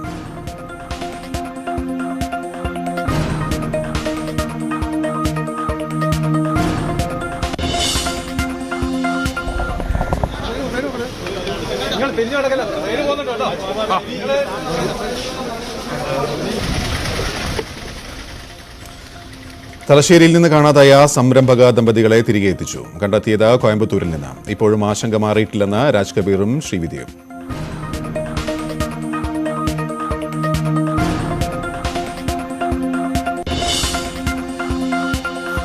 CPI പാലക്കാട് ജില്ലാ സമ്മേളനത്തിൽ വിഭാഗീയത രൂക്ഷം. ജില്ലാ കൌൺസിലിലേക്കും സെക്രട്ടറി സ്ഥാനത്തേക്കും നടന്നത് വാശിയേറിയ മത്സരം.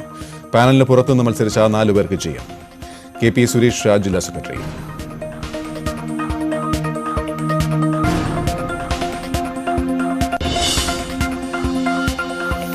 പാലക്കാട്ട് യുവാവിനെ പുഴയിൽ കൊന്നുതള്ളിയ കേസിൽ 6 പേർ പിടിയിൽ. ഒരാളുടെ അറസ്റ്റ് രേഖപ്പെടുത്തി. സുവീഷ്ണ ഭീഷണിയുണ്ടായിരുന്നു എന്ന അമ്മ.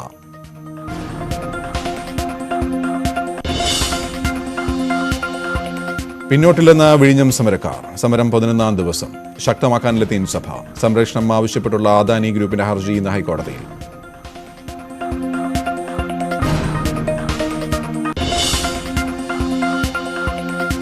ചരിത്ര നിയോഗവുമായി താഹിറ നാട്ടിലെത്തി. രാജ്കുമാർ തങ്കപ്പന്റെ ചിതാഭസ്മം കന്യാകുമാരിയിലെത്തി കൈമാറും. ദൗത്യം ഏറ്റെടുക്കാനായതിൽ സന്തോഷമെന്ന് താഹിറ. നന്ദി പറഞ്ഞ രാജ്കുമാറിന്റെ മകൻ.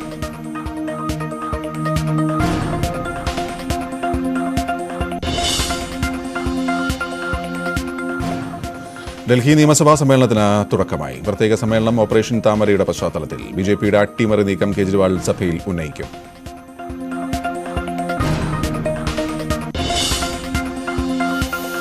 Kareem Benzema UEFA player of the year പുരസ്കാരത്തിന് അർഹമാക്കിയത് റയലിനായി നടത്തിയ മിന്നും പ്രകടനം. വാഴ്സയുടെ അലക്സിയ പുട്ടിൻസ് വനിതാ താരം.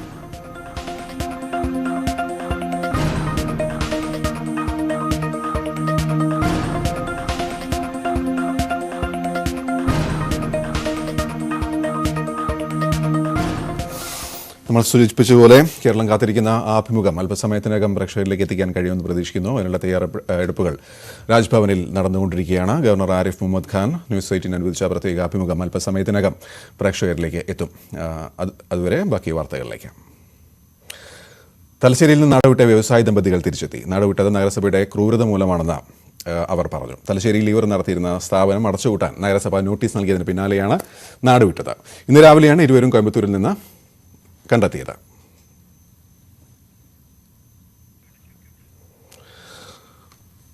മനുപരത്താണ് ചേരുന്നത്. മനു, അവർ വന്നു, അവർ സംസാരിക്കും, നമ്മൾ കേട്ടു. ഇനിയുള്ള നടപടിക്രമങ്ങൾ എന്തൊക്കെയാണ്? ഇനിവരെ വൈദ്യപരിശോധനയ്ക്ക് വിധേയമാക്കണം, പിന്നീട് കോടതിയിൽ ഹാജരാക്കണം തുടങ്ങിയ നടപടിക്രമങ്ങളാണ് പോലീസിന് മുന്നിലുള്ളത്. പിന്നീട് കോടതിയുടെ നിർദ്ദേശപ്രകാരം ഇവരെ ബന്ധുക്കളോടൊപ്പം പോകാൻ അനുവദിക്കുക എന്നുള്ളതാണ് അടുത്ത നടപടി. കാരണം ഇങ്ങനെ ഒരാളെ കാണാനില്ല എന്നൊരു പരാതി പോലീസിന് ലഭിച്ച സാഹചര്യത്തിൽ അതിന്റെ തുടർ നടപടികൾ ക്രമപ്രകാരം നടക്കും എന്നാണ് പോലീസ് വൃത്തങ്ങൾ അറിയിക്കുന്നത്. അവരെ ഇപ്പോൾ പാനൂർ പോലീസ് സ്റ്റേഷനിലേക്ക് കൊണ്ടുപോയിട്ടുണ്ട്. ഇന്ന് ഈ ട്രെയിൻ ഇറങ്ങിയ ശേഷവും വളരെ പരിഭ്രമിച്ചു തന്നെയാണ് രാജ് കബീർ ഉണ്ടായിരുന്നത്. നമ്മളോട് സംസാരിക്കുമ്പോൾ അദ്ദേഹം പറഞ്ഞത് തന്റെ സ്ഥാപനം ഇനിയും നല്ല രീതിയിൽ മുന്നോട്ട് പോകുമെന്ന ആശങ്ക തനിക്കുണ്ട് എന്ന് അദ്ദേഹം പറയുന്നു. കാരണം കോടതിയിൽ നിന്ന് ഈ അനുകൂല ഉത്തരവ് ഉണ്ടായിട്ട് പോലും തനിക്ക് തുറക്കാൻ കഴിഞ്ഞില്ല. പിന്നീട് ഈ തന്നെ വീണ്ടും ഇത് പൂട്ടിക്കുമെന്നൊക്കെയുള്ള തരത്തിലുള്ള ഭീഷണിയാണ് അവിടുന്ന് ഉദ്യോഗസ്ഥരുടെ ഭാഗത്തുനിന്നും അധികൃതരുടെ ഭാഗത്തുനിന്നും ഒക്കെ ഉണ്ടായത്.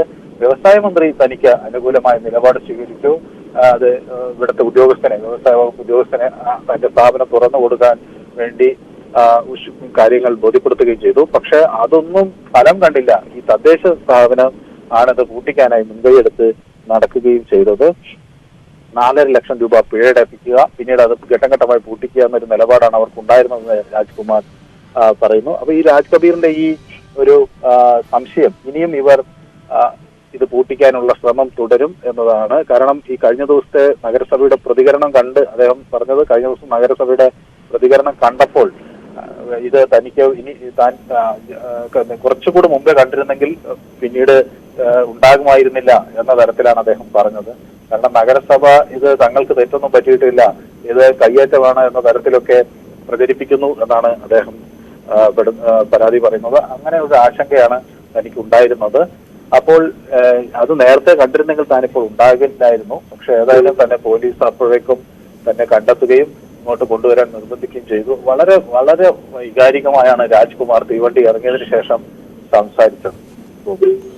ഏതായാലും അദ്ദേഹം ഒരു വ്യവസായ മന്ത്രി സഹായിച്ചു എന്ന് പറയുകയുണ്ടായി അല്ലേ? വ്യവസായ മന്ത്രി ഇദ്ദേഹത്തെ സഹായിച്ചു. കാരണം രാജ്കുമാറിന്റെ മകൻ ദേവദത്ത് ഒരു പേപ്പർ മേക്കിംഗ് യൂണിറ്റ് നടത്തി. അപ്പൊ ഈ യുവ സംരംഭകർക്കുള്ള ഒരു അംഗീകാരം എന്ന നിലയിൽ അദ്ദേഹത്തെ വ്യവസായ മന്ത്രി ആദരിക്കുകയൊക്കെ ചെയ്തിരുന്നു. അപ്പൊ ആ നിലയിലാണ് ആ കാര്യങ്ങളൊക്കെ ഓർമ്മപ്പെടുത്തിക്കൊണ്ടാണ് അദ്ദേഹം വ്യവസായ മന്ത്രിയുമായി സംസാരിച്ചത്. ഇത് ഇവിടുത്തെ വ്യവസായ വകുപ്പ് ഉദ്യോഗസ്ഥരോട് ഈ കാര്യം വ്യവസായ മന്ത്രി പറയുകയും അവരിതിനു വേണ്ടി ശ്രമിക്കുകയൊക്കെ ചെയ്തെങ്കിലും നഗരസഭ വളരെ നിഷേധാത്മകമായ നിലപാട് സ്വീകരിക്കുകയാണ് ചെയ്തത്. അപ്പൊ ഇവർ കോടതിയിലേക്ക് പോയി. അപ്പൊ ഇതൊക്കെ സാധാരണഗതിയിൽ എളുപ്പമല്ല. ഒരു വ്യവസായ സ്ഥാപനം നടത്തുന്ന ആൾ ഇങ്ങനെ കോടതിയിലേക്ക് പോയി നീതി ഉറപ്പാക്കേണ്ട ഒരു സാഹചര്യം ഉണ്ടാകാൻ ഒരിക്കലും പാടില്ലാത്തതാണ്. കാരണം ഇതൊക്കെ എല്ലാവർക്കും കഴിഞ്ഞെന്ന് വരില്ല. പിന്നെ അതിന് വരുന്ന ഭാരിച്ച പണച്ചെലവും ഒക്കെ ഈ വ്യവസായി തന്നെ വഹിക്കേണ്ട ഒരു സാഹചര്യമാണ്. കാരണം നഗരസഭയ്ക്കോ മറ്റോ ഒക്കെ അവർക്ക് സർക്കാരിന്റെ അഭിഭാഷകരുണ്ട്. അപ്പൊ ഈ വ്യവസായിയെ സംബന്ധിച്ചിടത്തോളം അതൊക്കെ അതിജീവിക്കുക എന്നത് വലിയ ഭാരിച്ച ചെലവാണ്. ആ ചെലവിനോടൊപ്പം സമയം നഷ്ടമാണ്. സ്ഥാപനം പൂട്ടിക്കിടക്കുന്നതോടുകൂടി തൊഴിലാളികൾ പുറത്തുനിന്ന് സമ്മർദ്ദം വരും. അവർക്ക് ശമ്പളം കൊടുക്കേണ്ടി വരും. ഈ റോ മെറ്റീരിയലുകൾ അവിടെ നശിക്കും. ആളുകളിൽ നിന്ന് പണം വാങ്ങിച്ച് ഏറ്റെടുത്ത കരാർ ജോലികൾ ചെയ്യാൻ കഴിയാതെ വരും. ഒരു മാസം ഒരു വ്യവസായ സ്ഥാപനം പൂട്ടിയിടുന്നതോടുകൂടി ആ സ്ഥാപനം തകരുന്നു എന്നതിന്റെ ദൃശ്യങ്ങളാണ് പിന്നെ നമുക്ക് കാണാൻ കഴിയുന്നത്. ഇതിൽ ആകെയുള്ളത് ഇവർക്ക് അനുവദിച്ച സ്ഥലത്ത്, ഇവർക്ക് അനുവദിച്ച കെട്ടിടത്തിൽ, നഗരസഭയുടെ കെട്ടിടത്തിൽ മുന്നിൽ ഒരു ഷീറ്റ് ഇട്ടു എന്നത് മാത്രമാണ്. അത് നമ്മുടെ ഇപ്പൊ കണ്ണൂർ വിമാനത്താവളത്തിന്റെ മുന്നിലും അത്തരത്തിലൊരു ഷീറ്റ് ഇട്ടിട്ടുണ്ട്. നമ്മുടെ പാർട്ടി കോൺഗ്രസിന്റെ ഭാഗമായി CPM ഒരു താൽക്കാലിക വേദി കെട്ടിയിട്ടുണ്ട്. ഇതൊക്കെ ആളുകൾ അതാത് തദ്ദേശ സ്ഥാപനങ്ങൾ ചൂണ്ടിക്കാണിക്കും. അപ്പൊ അത് ചൂണ്ടിക്കാണിക്കുമ്പോൾ അതിനു വേണ്ട നിയമ നടപടികൾ CPM തന്നെ സ്വീകരിക്കുന്നുണ്ട്. അപ്പൊ അതൊക്കെ സ്വാഭാവികമായി നാട്ടിൽ നടക്കുന്ന കാര്യങ്ങളാണ്. അതിന് ഒരു സ്ഥാപനം പൂട്ടി സീല് വെക്കുക എന്നത് വ്യാവസായിക കേരളം ഒരിക്കലും ആഗ്രഹിക്കാത്ത ഒരു കാര്യമാണ്. അത് 10-12 തൊഴിലാളികളുടെ കുടുംബങ്ങൾ അതുമായി ബന്ധപ്പെട്ട് വരുന്നു. അപ്പൊ ഈ വിഷയങ്ങളൊക്കെ രാജ് കബീറിനെ വല്ലാതെ അസ്വസ്ഥനാക്കിയിരുന്നു. മാത്രമല്ല ഇതൊരു വനിതാ സംരംഭമാണ്. രാജ് കബീറിന്റെ ഭാര്യ ശ്രീ ദിവ്യയാണ് ഈ സ്ഥാപനത്തിന്റെ ഉടമ. അപ്പൊ അവരെ സഹായിക്കുകയായിട്ടാണ് ഈ രാജ് കബീറിന് രംഗത്ത് വരുന്നത്. അപ്പൊ ഒരു വനിതാ സംരംഭകയോട് ഇതാണ് സമീപനമെങ്കിൽ എന്തായിരിക്കും സാധാരണ? അതും ഇദ്ദേഹം ഒരു സാധാരണ ആരെയും പരിചയമില്ലാത്തൊരു വ്യവസായി അങ്ങനെയല്ല. ഇദ്ദേഹത്തിന് നമുക്ക് തായാട്ട് ശങ്കരന്റെ ഒരു പാരമ്പര്യമൊക്കെ കേരളത്തിന് അറിയുന്നതാണ്. തായാട്ട് എന്ന സാഹിത്യകാരനെ കേരളത്തിന് അറിയുന്നതാണ്. അദ്ദേഹത്തിന്റെ കുടുംബാംഗങ്ങളെയൊക്കെ കേരളം അറിയുന്ന ഒരു കുടുംബമാണ്. ഇവിടുത്തെ രാഷ്ട്രീയ സാംസ്കാരിക നേതാക്കൾക്കൊക്കെ അറിയുന്ന ഒരു കുടുംബമാണ്. അത്തരത്തിലുള്ള ഒരാൾക്കാണ് അദ്ദേഹത്തിന്റെ ഭാര്യ ഒരു വ്യവസായം നടത്തുന്നു, മകൻ മറ്റൊരു വ്യവസായം നടത്തുന്നു. അപ്പൊ കൂടുതൽ ആളുകൾക്ക് ജോലി കിട്ടാൻ കഴിയുന്ന സംരംഭക മനസ്സുള്ള ഒരു കുടുംബത്തിന് നേരെയാണ് ഈ തദ്ദേശ സ്ഥാപനത്തിന്റെ ഒരു ആക്രമണം ഉണ്ടായിട്ടുള്ളത്. ഇത് ഉദ്യോഗസ്ഥരുടെ ഭാഗത്തു നിന്നുള്ള അനാസ്ഥയും അതിനോടൊപ്പം നിൽക്കുന്ന പ്രാദേശിക തദ്ദേശ സ്ഥാപനങ്ങളുടെ ഭരിക്കുന്നവരുടെ കെടുകാര്യസ്ഥതയുമാണ് ഇതിനേക്ക് വഴിവെക്കുന്നത്. അപ്പൊ ഇവര് ഈ പ്രാദേശിക സ്ഥാപനങ്ങളിലുള്ള ഭരണസമിതിയിലുള്ള ആളുകൾ ഈ ഉദ്യോഗസ്ഥ ധാർഷ്ട്യത്തിനെ അതുപോലെ വഴിവെച്ചു കൊടുക്കരുത്. വിവരങ്ങൾ നൽകിയത്. ഏതായാലും ഇപ്പോൾ പ്രേക്ഷകർ കാത്തിരിക്കുന്ന ആ അഭിമുഖത്തിലേക്ക് ഗവർണർ രാജ്ഭവനിൽ തയ്യാറായിട്ടുണ്ട്. ഞങ്ങൾ എഡിറ്റർ പ്രദീപ് പിള്ള നടത്തുന്ന അഭിമുഖത്തിലേക്ക്.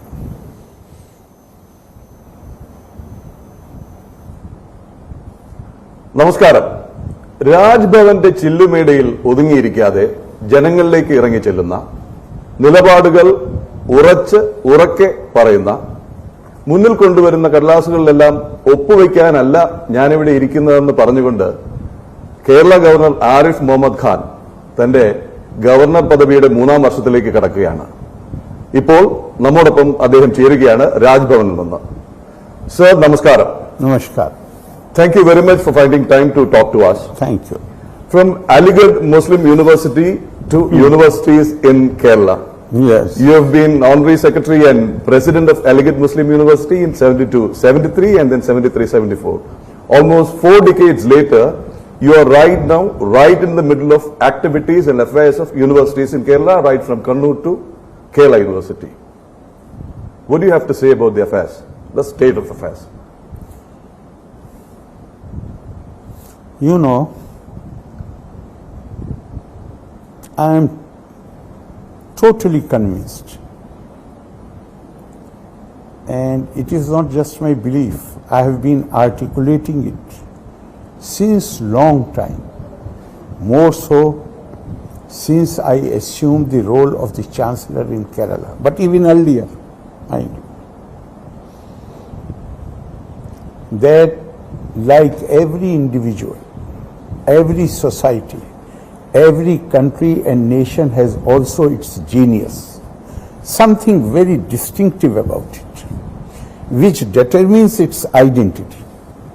India's identity has always been promotion of education and wisdom. Since the times when the countries which are described today as developed countries, their renaissance had not started.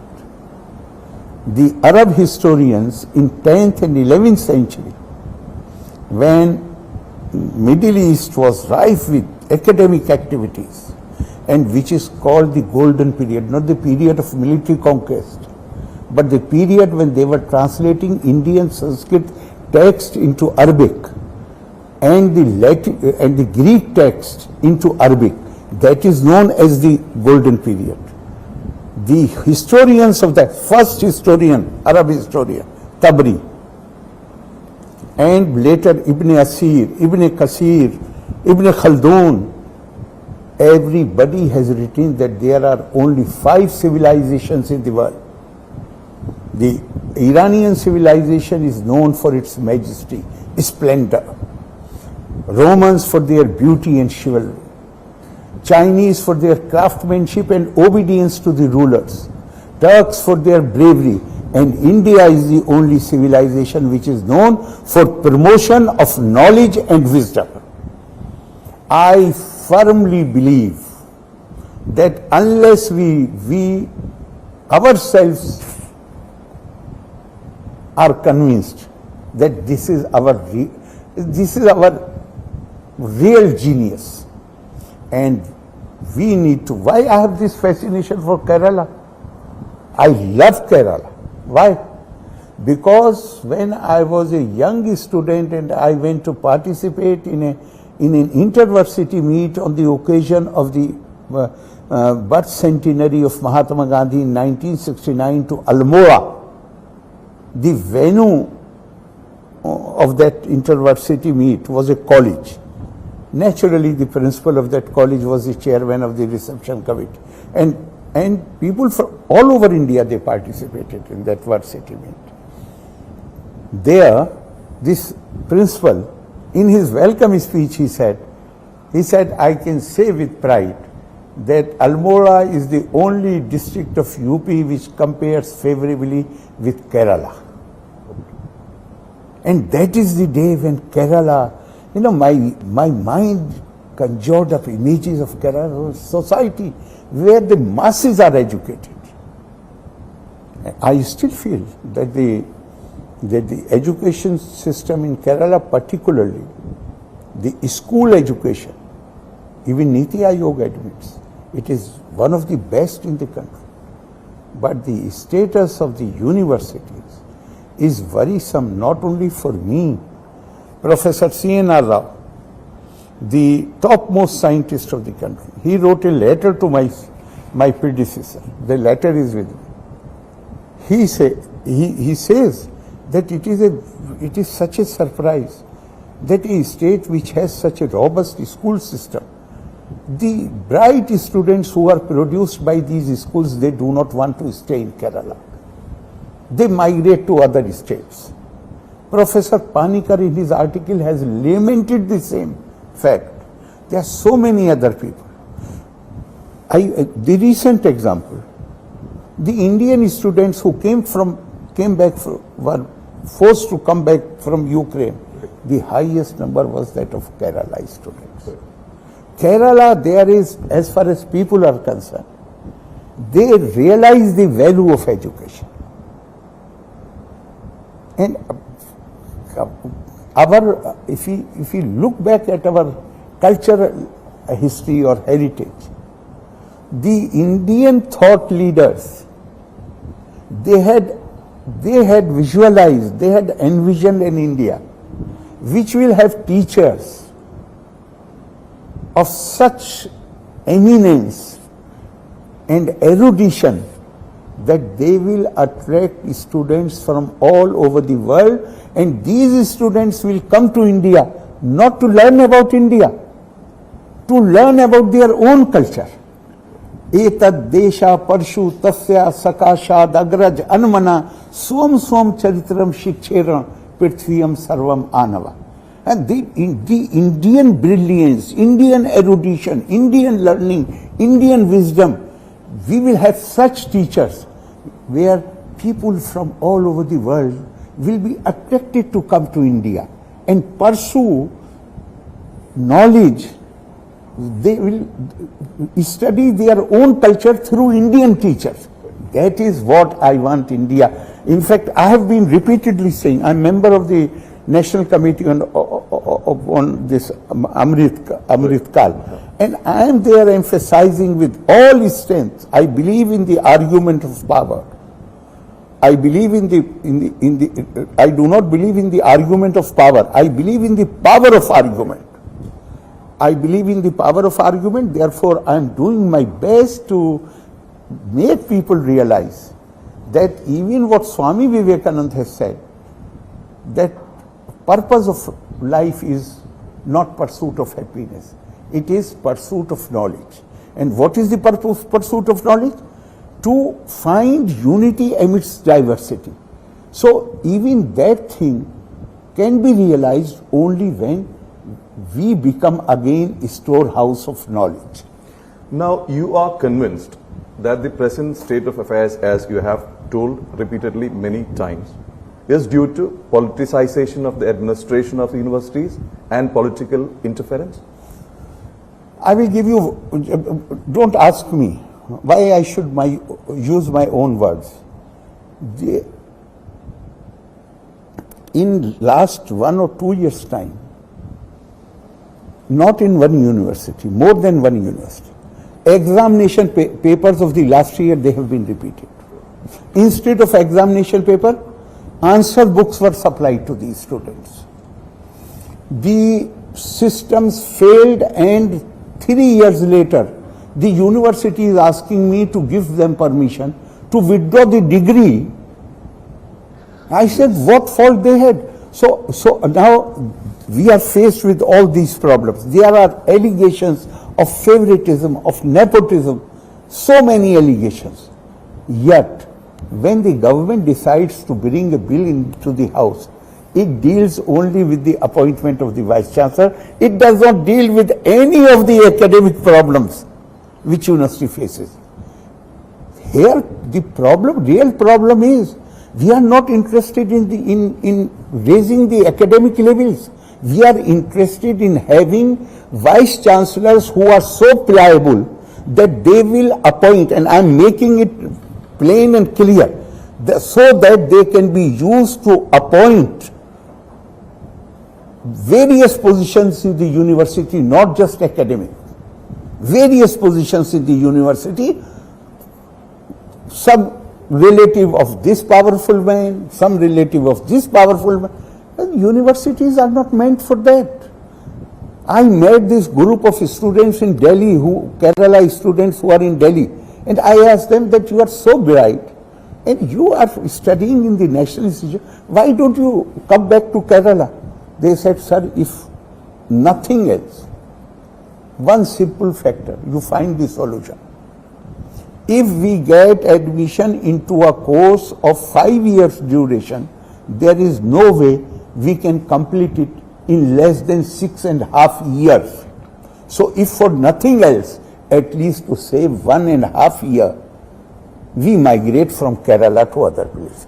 So much violence in the campuses, so much political leaders using constituency.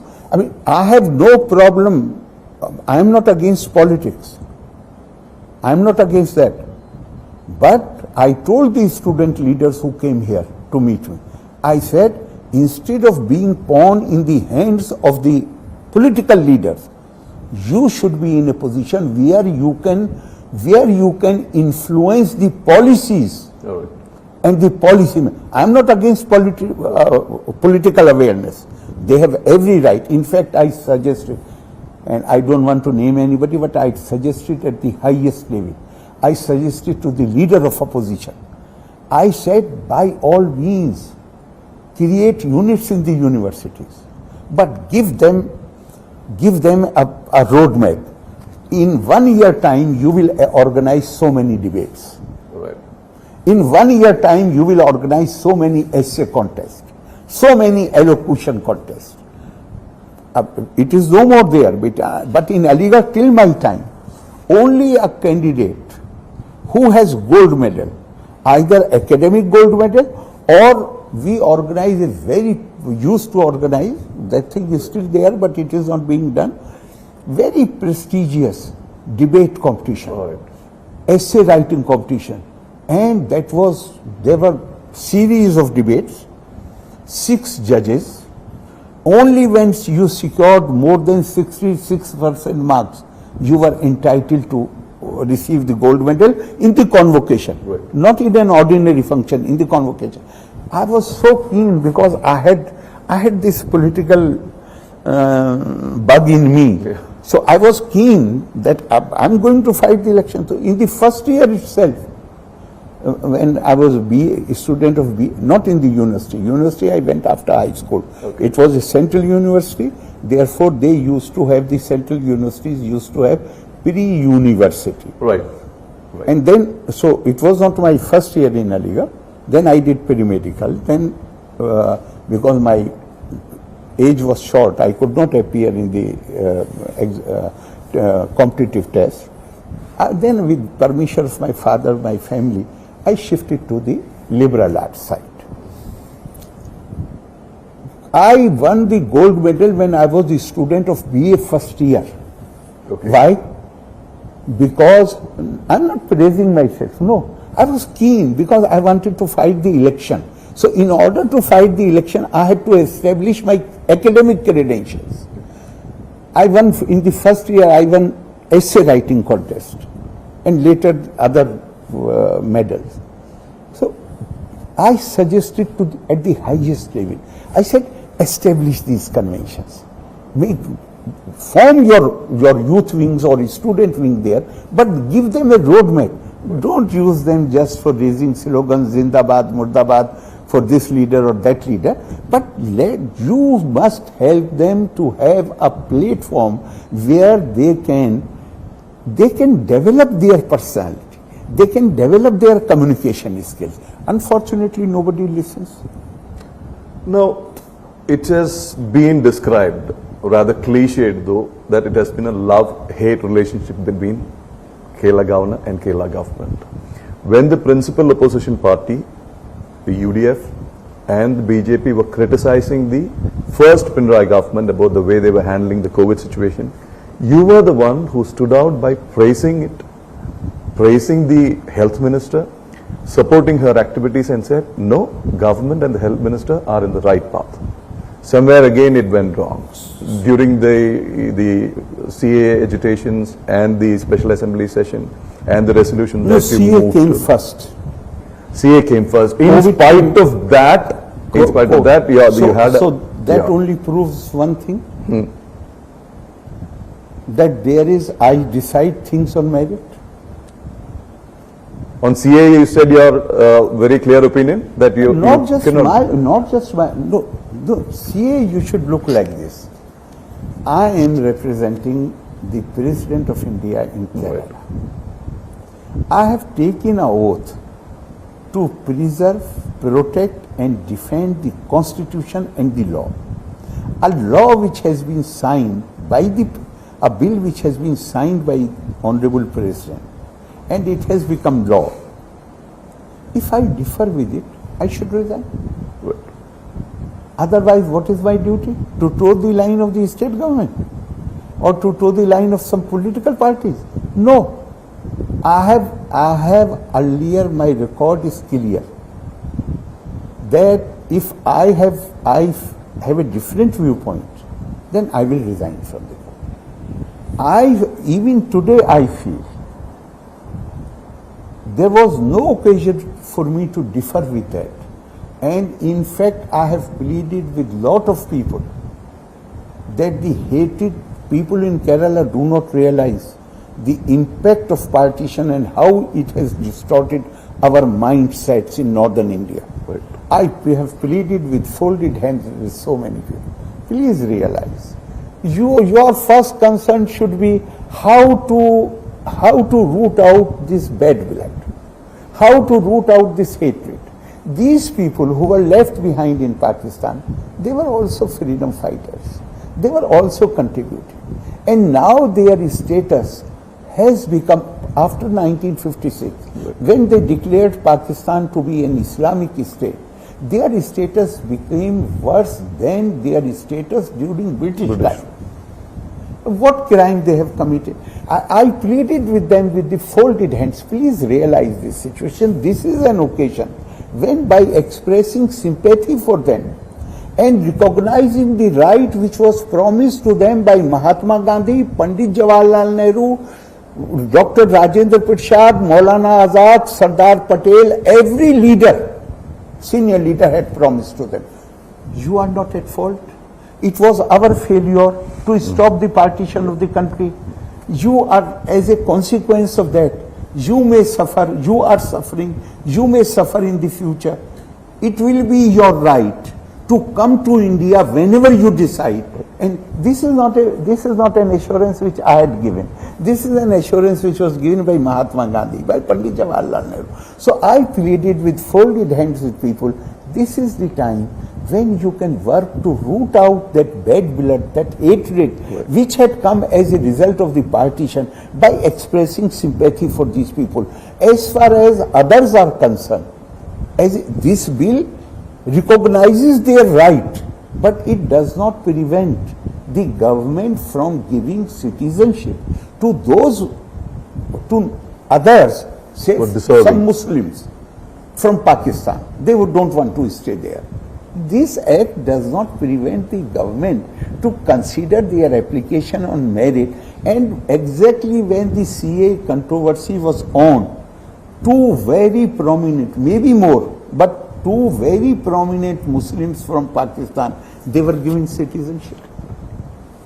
So it does not prevent the government. The normal provisions are there. This is only to put into law the assurance which was given to them by the leaders of the freedom movement, our national fathers. Please try to understand. But here, I have a different take on this subject. Here, and I want these leaders, senior leaders, when they came to me, I said, you are displaying the same attitude which was displayed by Shri Rajiv Gandhi in 1986. Where you think that by catering to the sentiments of a section of the society, you will win some political points. But it created such a backlash in northern India that after that, after Shah Banu, the whole politics of northern India changed. Here you can see even other evidence. Kerala is a state which has this history of being matrilineal society. Yes. Women, I feel so happy when I see ordinary women, the confidence which they display, the manner in which they walk on the road, they don't feel insecure. And in a state like Kerala, a young girl, meritorious girl, she has secured some position in the state. She is called onto the stage to receive her award. The students were being honored. And one cleric stands up, he humiliates her publicly, he creates a scene on the stage. If you offend the modesty of a woman or bring her to disrepute, there are 18 laws in our country to protect the women. And nobody even spoke a word against it. I waited for 3 days. Deliberately I waited for 3 days. I wanted to see the reaction of the political leaders. And third day, I was forced, I decided, now I will speak about it. Then only some ministers spoke, some other leaders spoke. You are not concerned about the protection of women? Her only fault that she was born to Muslim parents? She is a meritorious girl and you are insulting her publicly? And you don't think of invoking any of these 18 laws to book this man who has indulged in this indecent and illegal behavior publicly. So actually that, it is not so much the criticism of the CA. Everybody is welcome. But it is that attitude which bothers me.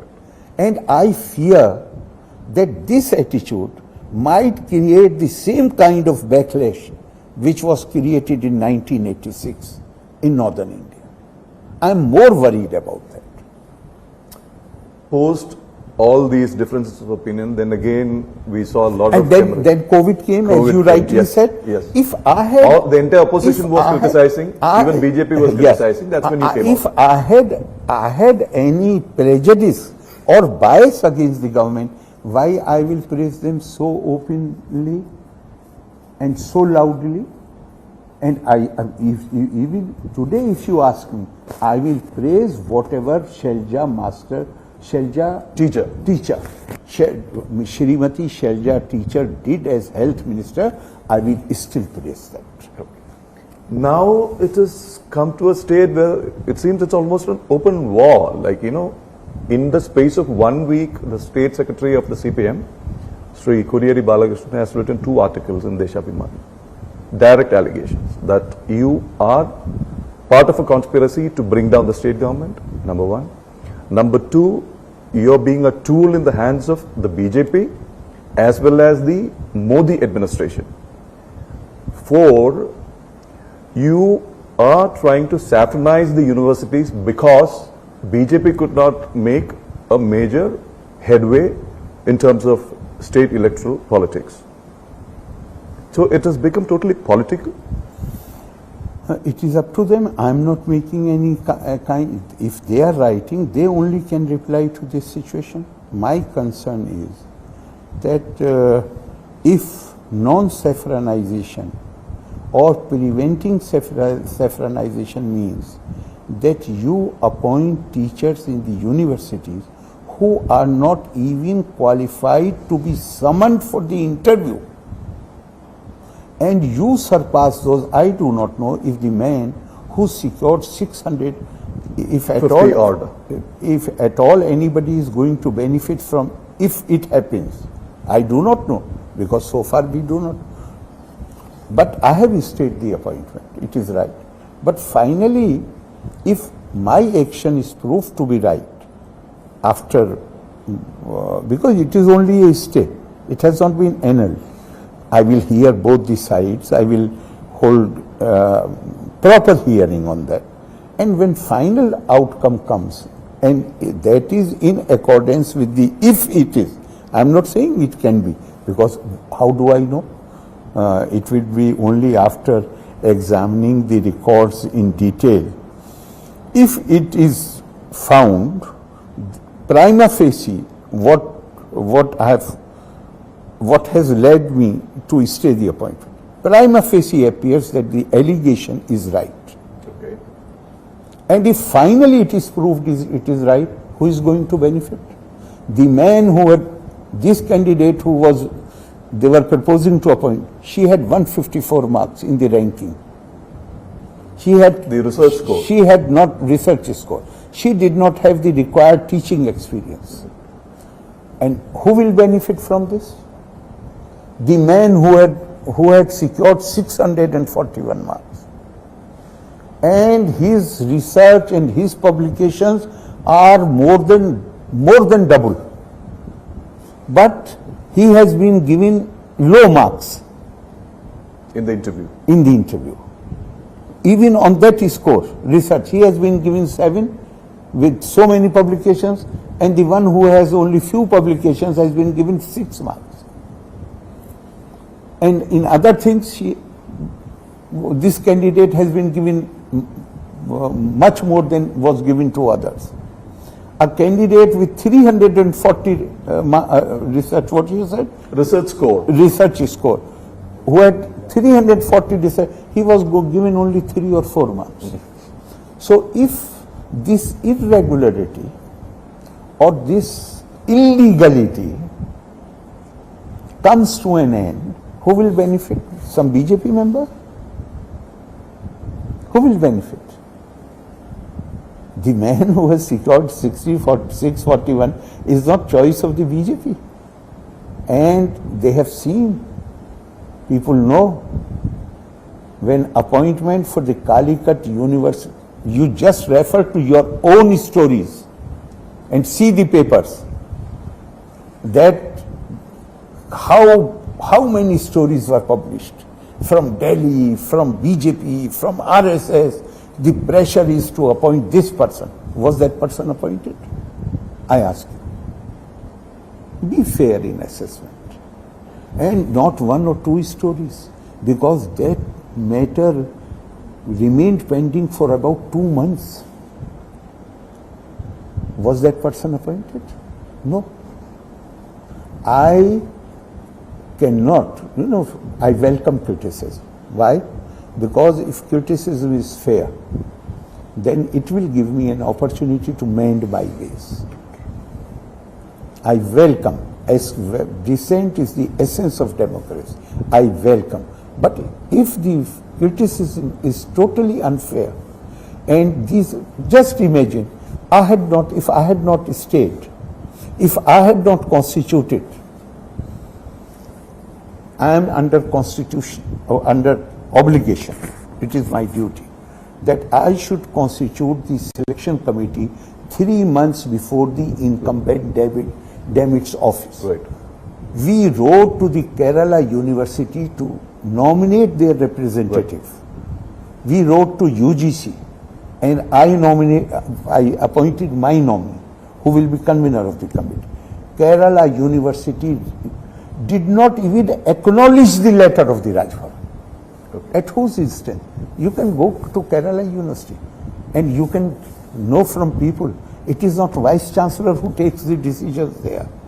It is a small-time lawyer who is a member of the syndicate who has been nominated. He will give instructions to the Vice Chancellor. Everybody knows in Kerala. Go to the Kerala. These Johnnies, they are running the university. Vice Chancellors are sitting there just as facade. What has happened to Kerala? I can't accept this situation.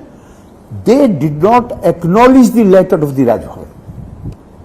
Then they were reminded that by 5th of August you have to send the name necessarily. Then you will be surprised to know if I give you the full detail. They wrote back because they were given final thing. Ultimatum. They said they had not informed us.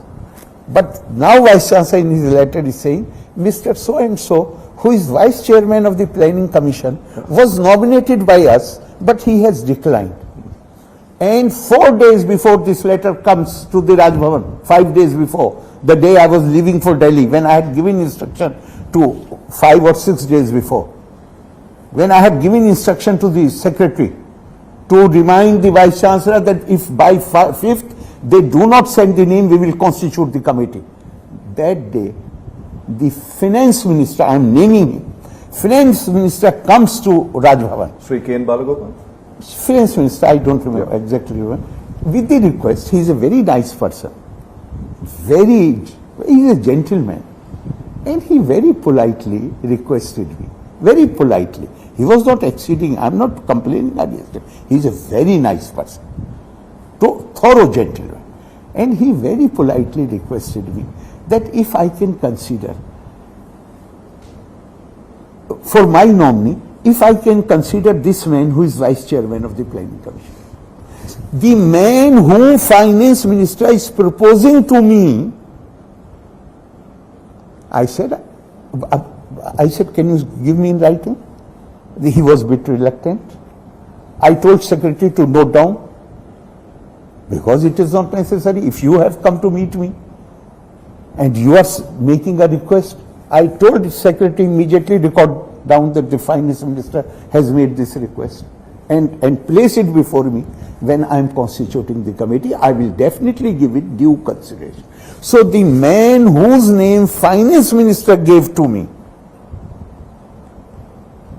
or requested me very politely. He did not, this is nothing against him. He's a very nice person. The same name, Kerala, how much time it takes for the syndicate to meet? So it means he was only making a statement which was not true.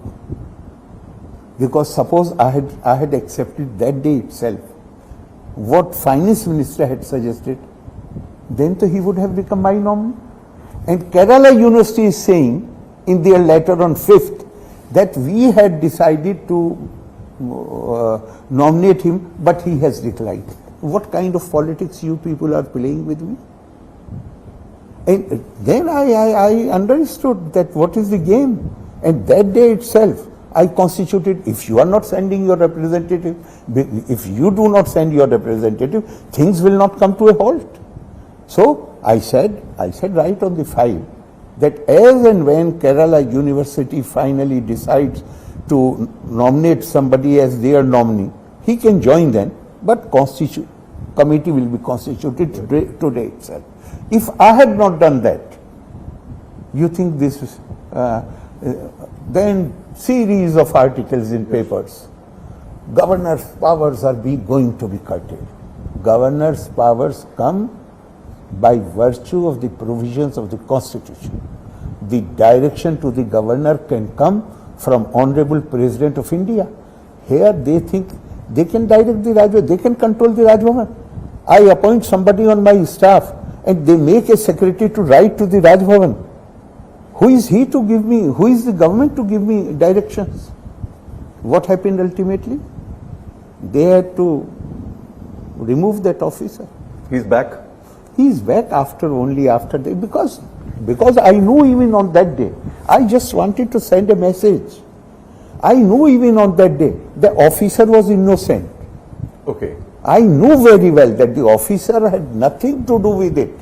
He was made to write. How can he refuse to write anything which political masters ask him? He's an administrative officer. So ultimately they came to me after 3 months that we are winding already. If you allow, we can again post him. I said, I have no ill will against him. No grudge? No, absolutely no grudge. In fact, on the day I insisted that he will have to be removed, I had told the chief secretary, this man is innocent.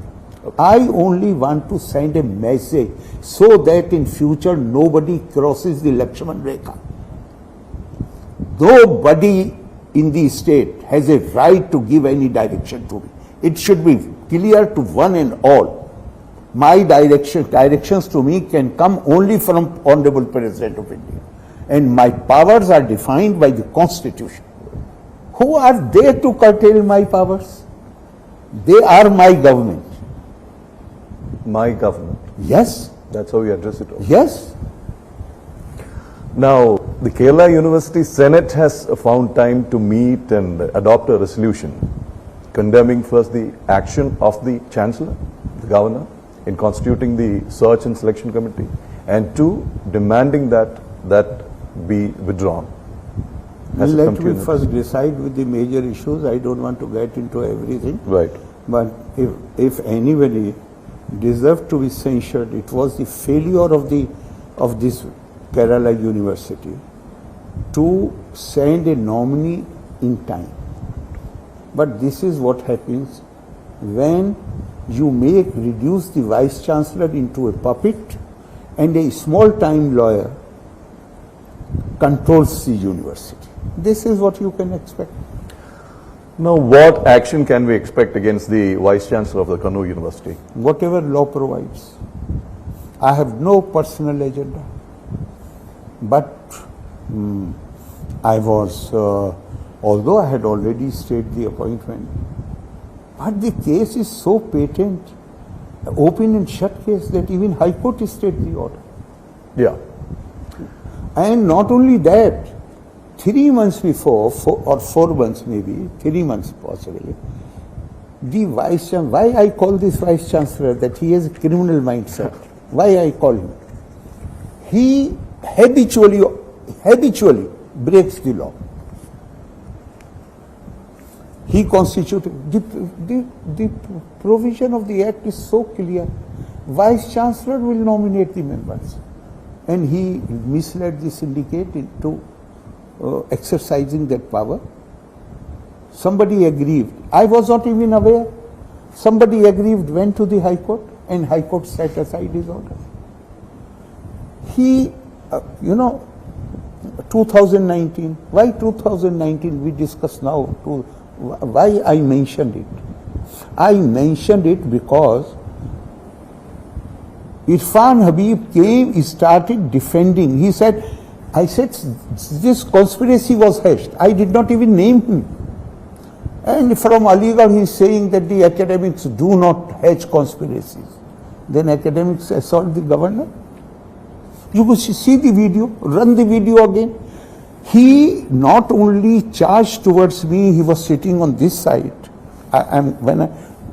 They flouted everything. Governor program, minute to minute program is issued.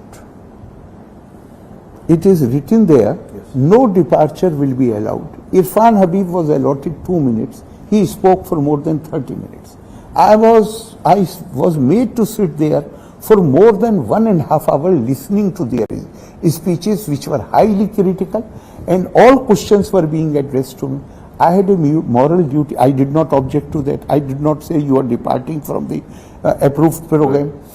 But I had a moral duty to respond to the questions which they had raised. The moment I started speaking, within 3 minutes, Irfan Habib charged towards me. And because ADC came in between, so he torn down the shirt of ADC. It is on the video. Then when ADC did not let him come near me, he went behind the sofa, came from the left side, and then in the video you can see him grappling with the security staff who made him sit in his chair. So if you come to defend this Vice Chancellor, then it becomes clear that Vice Chancellor himself was party to that conspiracy, and he was used by these people to invite me to Kannur. Just one example. Irfan Habib repeatedly said why he had come to our Congress. This Vice Chancellor did not mention even once that he had invited me to come there. Then what I will conclude? Senior people, highly placed, a former secretary of the Education Ministry told me in Delhi that we are surprised what the intelligence in Kerala was doing. We were aware that they have made a plan to assault you. We knew it 3 days before the Congress started. So what shall I presume? I shall presume that he was party to the conspiracy. So that is why I'm saying that he is a habitual offender. One does not expect the Honorable Governor to run to a police station and request the SHO to register an FIR. But Rajbhavan had not informed the state government. It is not question of Rajbhavan. It is this is what I am asking. Yes. This is my question. I won't allow even anybody in Rajbhavan or my ADC to go to the police.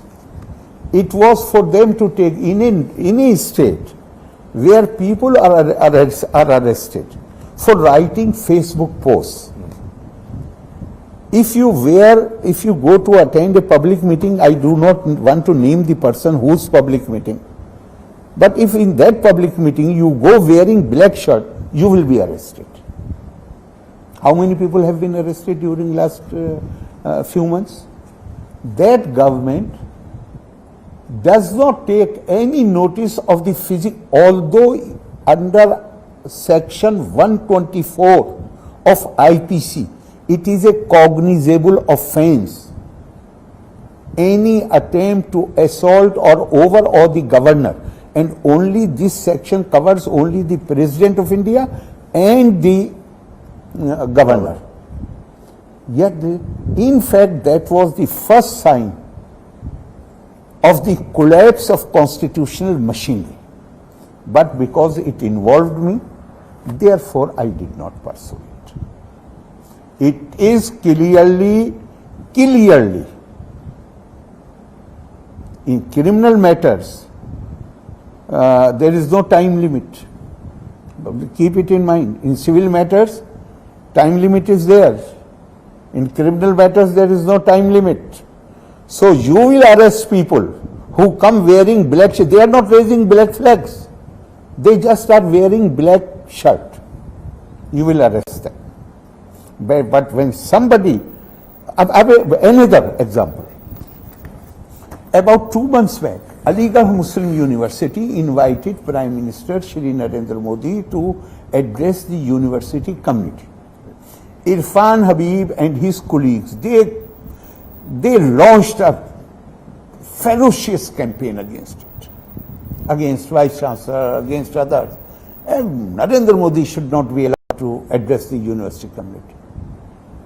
He had as strong views on that issue as he had on where he felt that I'm saying things which are inconvenient to them.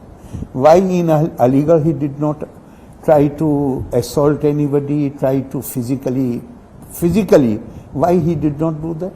Because he knew that in UP, it is not Pinarayi Vijayan who is Chief Minister. It is Mr. Yogi Adityanath who is the Chief Minister. And if he does any physical violence, what will be where he will land, he knew about it. In Kerala, he was absolutely comfortable. In fact, I don't want to name a very senior functionary of the Kerala government here told me, because he said in confidence, therefore I don't want to name. He said, I went in Kannur, after the incident, I went to Irfan Habib Sahib, and I said, okay, for an academic like you, it does not behove.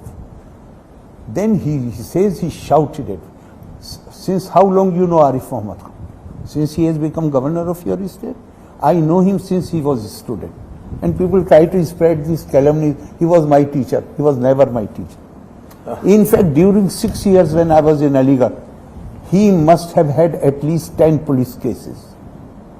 Because he used to be leader of the 4th class employees. So every month they will ghiraw either this person or that person, and then there was some physical scuffle. And he was, during my time, the year I was, I think, secretary, he had major showdown outside the proctor office in which he was injured. Okay. Under the garb of academic, he is always doing these criminal activities. There is nothing new about it. So this high functionary of the government of Kerala, he told me in this room, he said, he shouted at me, since how long you know? Since he has become governor of your state. I know him since he was a student. If I had allowed him to speak, many of our own people would have changed their opinion.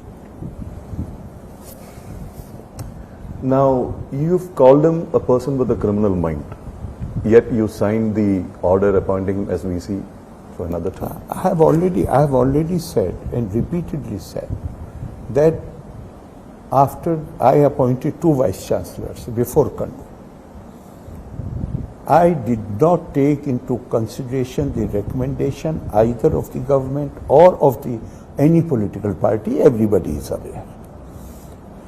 Kerala University of Health Sciences and Calicut University. So when they realized that I am going to exercise my own discretion, my own judgment, then Chief Minister personally came to Rajpur. And they had also seen that if on one issue I had differed with them, on the issue of COVID management, I had praised them. I was going on merit. He personally came. And he made a point which I found quite reasonable. He said, Kannur is my home district. If you can give weightage to my opinion, I agree. But after this, I agreed, I gave my word that I will give weightage. You are head of the government, democratically elected. Your opinion must find weightage. particularly. Other places I will go strictly by my judgment. But in the case of Kannur, I will give weightage to your opinion. I agree. But what I had in my mind when I gave my word, what I had in mind is that we had, after the process selection is over, 3 names will come to me, and then I will discuss it with the Chief Minister and give weightage to his opinion. Because 2 days before I had already constituted the selection committee. Already selection committee, not 2 days, possibly a week before. It was after the constitution of selection committee that he came to me. And I found his argument reasonable. Because some accommodation, you can't be very harsh and hard. So some weightage, I agreed. I said, and I gave my word, that I will give weightage to your opinion. Now what happened, 3 days later, call comes from CM office that my legal advisor is coming to see you. He had already named 2 officers which I do not want to name. He said that if I have to convey any message, they will come to you. If you have to convey anything to me, then they can be contacted in my office so that I come to know about it immediately. Accompanied by these officers, this legal advisor comes to me. And he says that, sir, you have already agreed to accommodate the Chief Minister in this matter, so why go through the selection process? Okay. Under the provision of the Act of the University, this man can be reappointed. Why take so much time then? I said no. This continued for about a week. I said no, this is not right. We must go through the process. When finally 3 names come, then I have promised that I will give weightage to the opinion of the Chief Minister. Then they produced a paper saying, but Advocate General is saying that you can do it. I said, where is the signature of the advocate? That was possibly was my mistake. Instead of saying that who is Advocate General to give me opinion without my asking him to give the opinion, I said, where is the signature of the... No, signature is not there. I said, then why I should accept that this is the opinion of the Advocate General? 2 hours later, phone came. We want to come again. They again came. And they came with the signature of the Advocate General. Now I was in a fix. Because I had asked them, I said, why should I consider it as Advocate General's opinion? Signature is not there. They produced. If you recall, Chief Minister made a statement that Advocate General had, this has been at the advice of the Advocate General. The Advocate General had to clarify the situation the same day or the next day, that I had not sent any opinion to the Raj Bhavan. I was asked to give my opinion by the Education Ministry. So they don't, unfortunately, they are, without knowing the legal nitty-gritty, statements are made. The Advocate General contradicted the Chief Minister. But I thought that problem with me at that point of time was that I had given my word to Chief Minister. I knew I am doing something wrong. And that was on that day itself that here I will honor the word which I had given to the Chief Minister, but no more I shall function as Chancellor. And I wrote letter to him next day, please you assume the role of the Vice Chancellor. Even if you bring an ordinance, I will sign it immediately. But I don't want to continue in this atmosphere where I had promised to give weightage to your opinion. But I was, if the opinion of the Advocate General was not handed over to me, I would have still insisted that let us go through the procedure. But if the highest legal officer of the state is saying no, his procedure can be scuttled, then I will have to start another legal war with, which I wanted to avoid. Okay. Now, there are indications from your staff that you're running out of time, but 2-3 quick questions. Okay. One, will you sign the university amendments bill? I will not reply to any question which is based on speculation. I believe that Assembly has every right to pass, to adopt any measure. They have a right. I have an obligation to scrutinize everything on the basis of what oath I have taken, and that is Constitution, law and its spirit. And just to give you an inkling, because I have read only in the newspapers, but then that copy I have also seen. They are, in this bill it is proposed to make the Higher Education Council chairman as the permanent member of the every selection committee, and to be convener. And governor nominee, if this bill becomes law, then governor nominee will not be convener of any selection committee. It will be chairman, Higher Education Council. The UGC regulation clearly says that no member of the selection, no person can be member of selection committee if he has anything to do with the university or any college under it. The chairman of the Higher Education Council is there only to have regular interaction with the universities and the colleges. Supreme Court, Honorable Supreme Court in its ruling has said universities are bound by the UGC regulations. Right.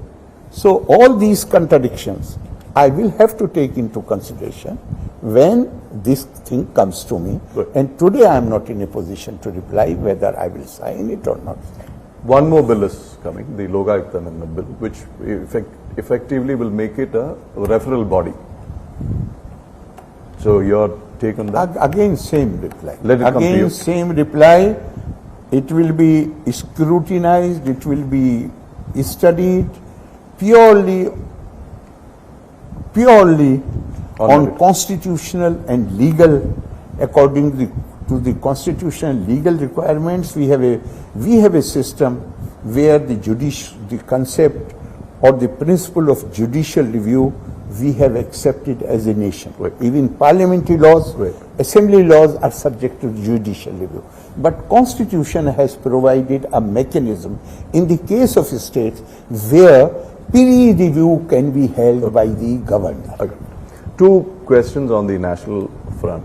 Sar Tan Se Juda is the new clarion call, which is coming from radical quarters, but surprisingly, some of the mainstream party leaders also seem to be endorsing that.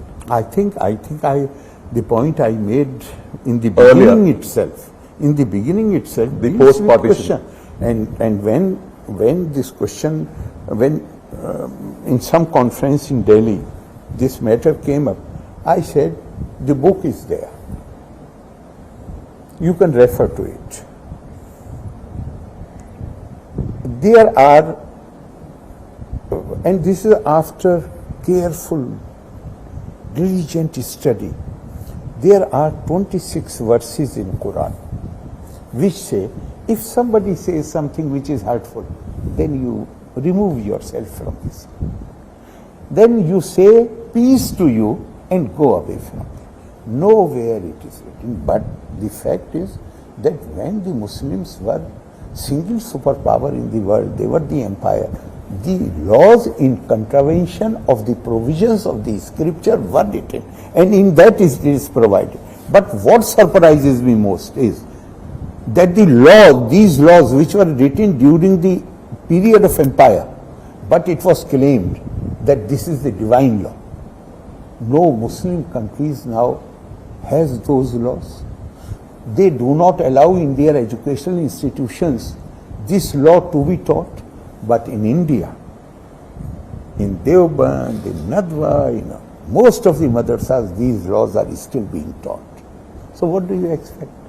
For me, how I will look at it. leave aside Islam, Hinduism, Sanatan tradition. Those who defend this caste system, which determines the status of a person on the basis of the birth, they totally ignore the verses of the Gita where the word which has been used is guna and karma. That is the basis of the classification. There are so many stories in the Upanishads wherein it has been said that even the term Brahmana, in Sanskrit, Bra means expansion. Man means mind and heart. After acquisition of knowledge, great tapasya, period of brahmacharya, when you acquire knowledge, you develop wisdom, then as a result of that, when your mind expands, then you are a Brahmin. You can be Brahmin, I can be Brahmin, anybody, according to that definition. Likewise, some people can find out of context some parts of the verses to justify violence. For me, there is a verse in the Quran which says, La tastavil hasanato sayya. Goodness and evil cannot be equal. Itfa billati hiya ahsan. When somebody does evil to you, repel that evil by doing goodness to him. فَإِذَا الَّذِي بَيْنَكَ وَبَيْنَهُ عَدَاوَةٌ كَأَنَّهُ وَلِيٌّ حَمِيمٌ. And then you will see that this man who was doing evil to you, he becomes your bosom friend. For me, that is the guiding line, and I not only condemn this slogan, but I find those who refuse to speak publicly against it, that they are doing a great disservice, not only to the nation, but also to the community. We've seen Mufti Muhammad Saeed contesting from Muzaffarnagar in the late 80s, I think. Now there is a big controversy in Kashmir saying that non-Kashmiris, the outsiders as they call it, cannot be given the right to vote. Doesn't this take... Why do you talk of... Why you just mention what Mufti says? So many Kashmiris have held so many senior positions in government of India. Everywhere. Ministers, policy makers. This unfortunately, this mindset of exclusiveness, promotion of separation, somewhere they were encouraged over a period of time by political people who wielded power, who were really who mattered in these matters, and they are not easily, they can't persuade themselves to give up this attitude easily. But with the passage of time, everybody will be reconciled. India is one, and India, God willing, has the capability to maintain its territorial integrity, its emotional unity, while preserving its diversity. നിലപാടുകൾ ഉറച്ച് തന്നെയാണ് governor. വളരെ വ്യക്തമാണ് നിലപാടുകൾ. വാർത്തകൾ ഇനിയും ഉണ്ടാവും രാജ്ഭവനിൽ നിന്ന്. ആ ബില്ലുകൾ ഇങ്ങ് വരട്ടെ, നോക്കിയിട്ട് പറയാം എന്നാണ് നിലപാട്. Thank you so much for finding so much of time amidst your hectic schedule. Namaskaram. Thank you. Namaskar.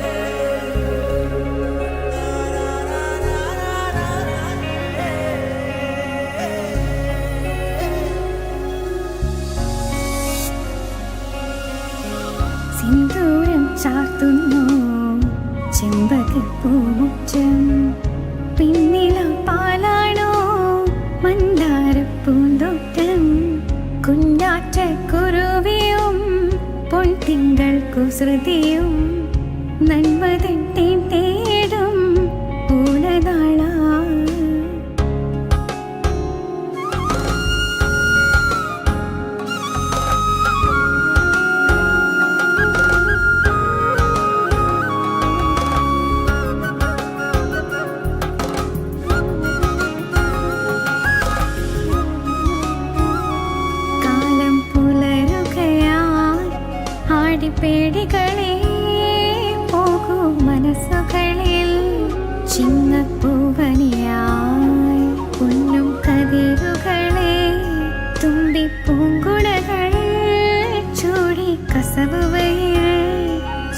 ചേലകൾ ചാർത്തിടുമേ.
സിന്ദൂരം ചാർത്തുന്നു ചെമ്പകപ്പൂമുറ്റം.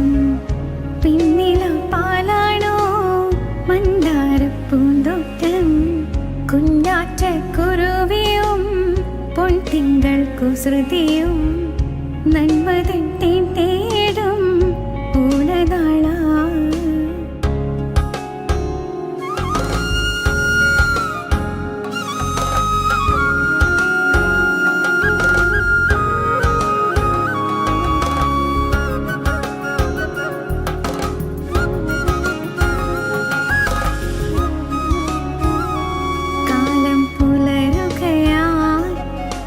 പേടികളെ പോകൂ മനസ്സുകളിൽ ചിന്നപ്പൂവനിയായി പൊന്നും കതിരുകളെ തുമ്പിപ്പൂങ്കുടകൾ ചൂടി കസവുവയിൽ ചേലകൾ ചാർത്തിടുമേ.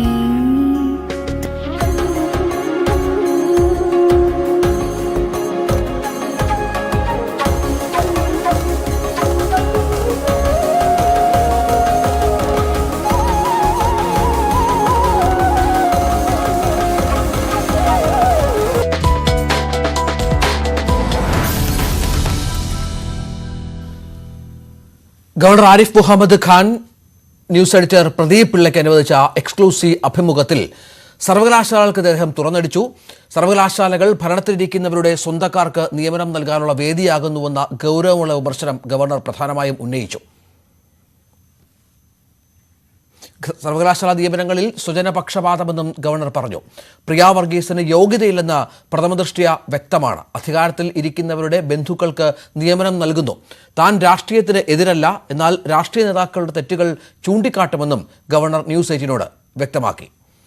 കണ്ണൂർ സർവകലാശാല വൈസ് ചാൻസലർ നിരന്തരം നിയമലംഘനം നടത്തിയതുകൊണ്ടാണ് ക്രിമിനൽ എന്ന് വിളിക്കേണ്ടി വന്നതെന്ന് ഗവർണർ പറഞ്ഞു. കണ്ണൂർ വിസിക്കെതിരെ നടപടി കൈക്കൊള്ളും. ചരിത്രകാരൻ ഇർഫാൻ ഹബീബിനെതിരെ നടപടിയെടുക്കേണ്ട കാര്യം തീരുമാനിക്കേണ്ടത് സർക്കാരാണെന്നും ഗവർണർ വ്യക്തമാക്കി. Whatever law provides, I have no personal agenda, but I was, although I had already stayed the appointment, but the case is so patent, open and shut case, that even High Court is stayed. 3 months before, or 4 months maybe, 3 months possibly, The Vice Chancellor, why I call this Vice Chancellor, that he has a criminal mindset. Why I call him? He habitually breaks the law. He constituted, the provision of the Act is so clear. Vice Chancellor will nominate the members. And he misled the syndicate into exercising that power. Somebody aggrieved. I was not even aware. Somebody aggrieved, went to the High Court, and High Court set aside his order. തന്റെ അധികാരങ്ങൾ വെട്ടിക്കുറയ്ക്കാൻ സർക്കാരിന് അവകാശമില്ലെന്നും governor Arif Mohammad Khan news 8 പറഞ്ഞു. താൻ രാഷ്ട്രപതിയുടെ പ്രതിനിധിയാണ്. ധനമന്ത്രി KN Balagopal ദൂതനായി വന്നിരുന്നുവെന്നും governor വെളിപ്പെടുത്തി. As and when Kerala University finally decides to nominate somebody as their nominee, he can join them, but committee will be constituted today itself. If I had not done that, you think this is then series of articles in papers. Governor's powers are going to be curtailed. Governor's powers come by virtue of the provisions of the Constitution. The direction to the governor can come from Honorable President of India. Here they think they can direct the Rajbhavan, they can control the Rajbhavan. I appoint somebody on my staff and they make a secretary to write to the Rajbhavan. Who is he to give me, who is the government to give me directions? What happened ultimately? They had to remove that officer. He's back? He is back only after that, because I knew even on that day, I just wanted to send a message. I knew even on that day, the officer was innocent. Okay. I knew very well that the officer had nothing to do with it.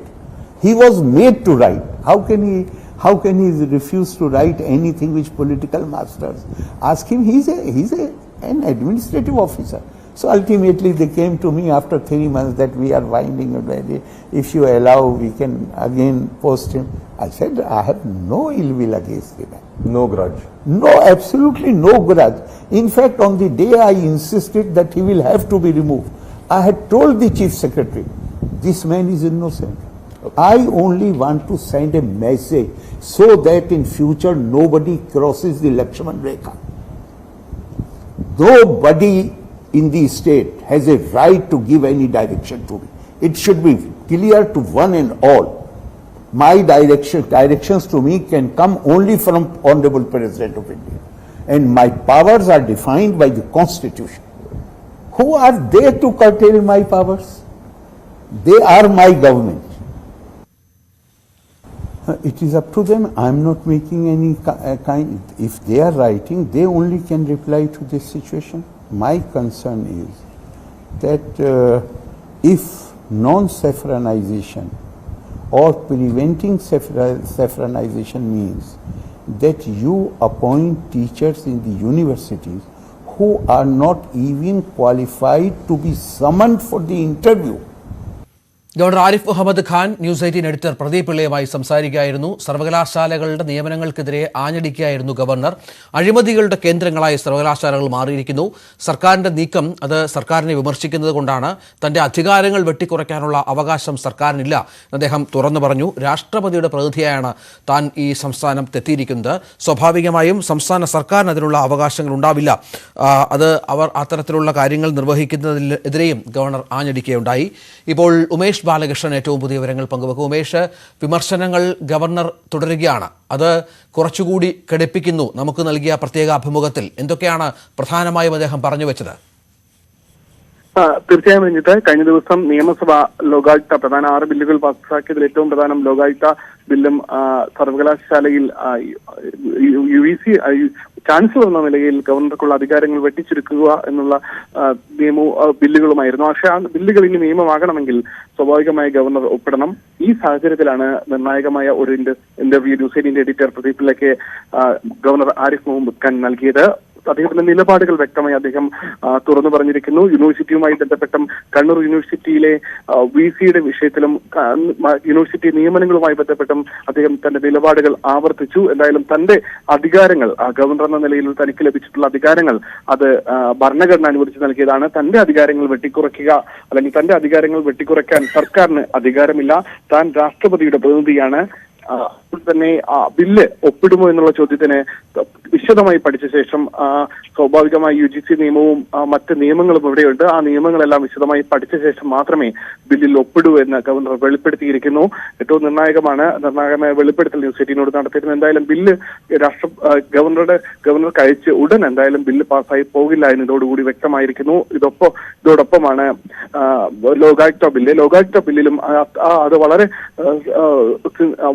ഇത്തരത്തിൽ governor വെറുതെ ഒപ്പിട്ട് കൊടുക്കില്ല എന്നുള്ള വ്യക്തത വരുത്തിക്കൊണ്ടാണ് അദ്ദേഹത്തിന്റെ പരാമർശം ഉണ്ടായത്. കൂടാതെ കണ്ണൂർ യൂണിവേഴ്സിറ്റിയിലെയും മറ്റു യൂണിവേഴ്സിറ്റികളുടെയും നിയമനങ്ങളുമായി ബന്ധപ്പെട്ട് അദ്ദേഹം നിലപാട് ആവർത്തിച്ചിരിക്കുന്നു. KK രാഗേഷിന്റെ ഭാര്യയുടെ നിയമനം അത് അഴിമതിയാണ് എന്ന് പറഞ്ഞിരിക്കുന്നു. അഴിമതിയും സ്വജനപക്ഷവും നടന്നിരിക്കുന്നു. KK രാഗേഷിന്റെ ഭാര്യയ്ക്ക് റിസർച്ച് സ്കോർ വളരെ കുറവാണെന്ന് പ്രഥമ ദൃഷ്ടിയെ തന്നെ അറിയാവുന്ന കാര്യമാണ്.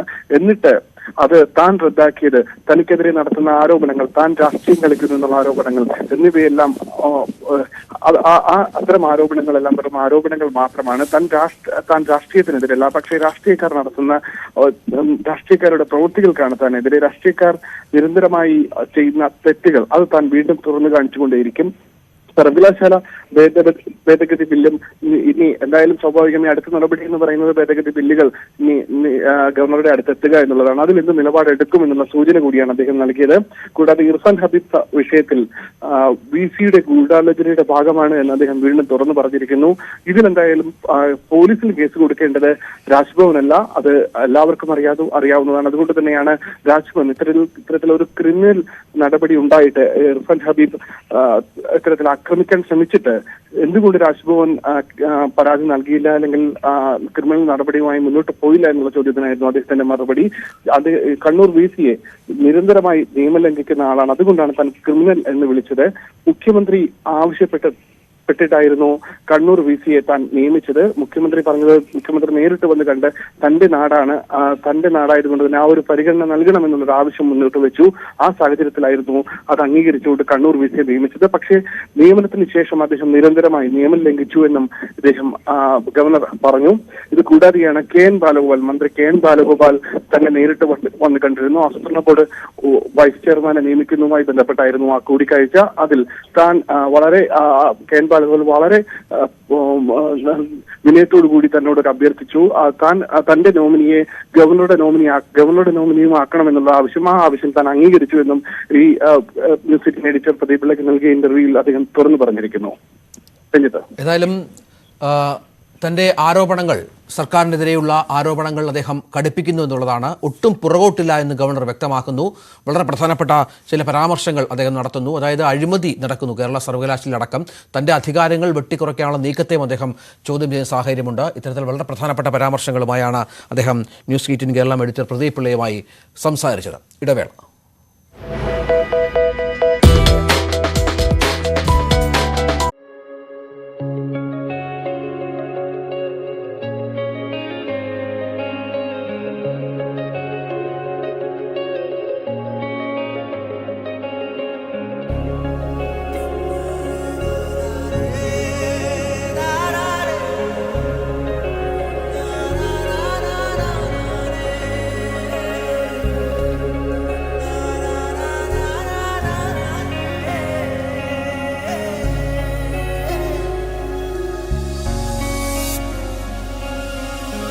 സിന്ദൂരം ചാർത്തുന്നു ചെമ്പകപ്പൂമുറ്റം, പിന്നില പാലാണോ മന്ദാരപ്പൂന്തോട്ടം, കുഞ്ഞാറ്റ കുരുവിയും പൊൻതിങ്കൾ കുസൃതിയും നന്മതൻ തേടും പൂലനാളാ.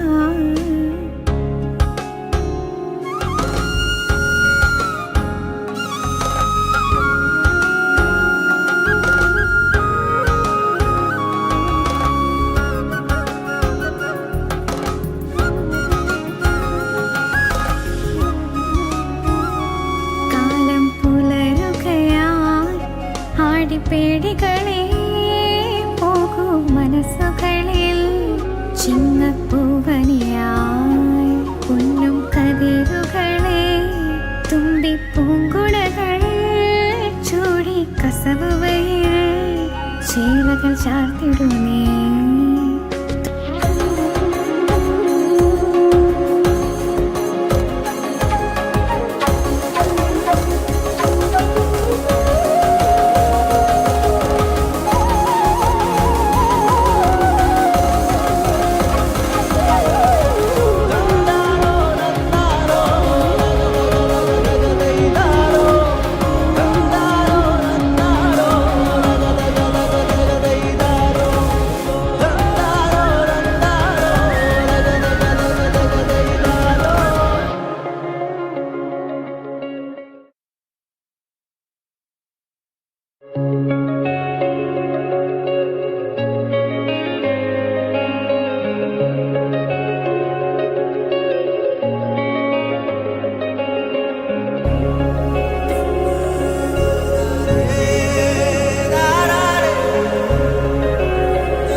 സിന്ദൂരം ചാർത്തുന്നു.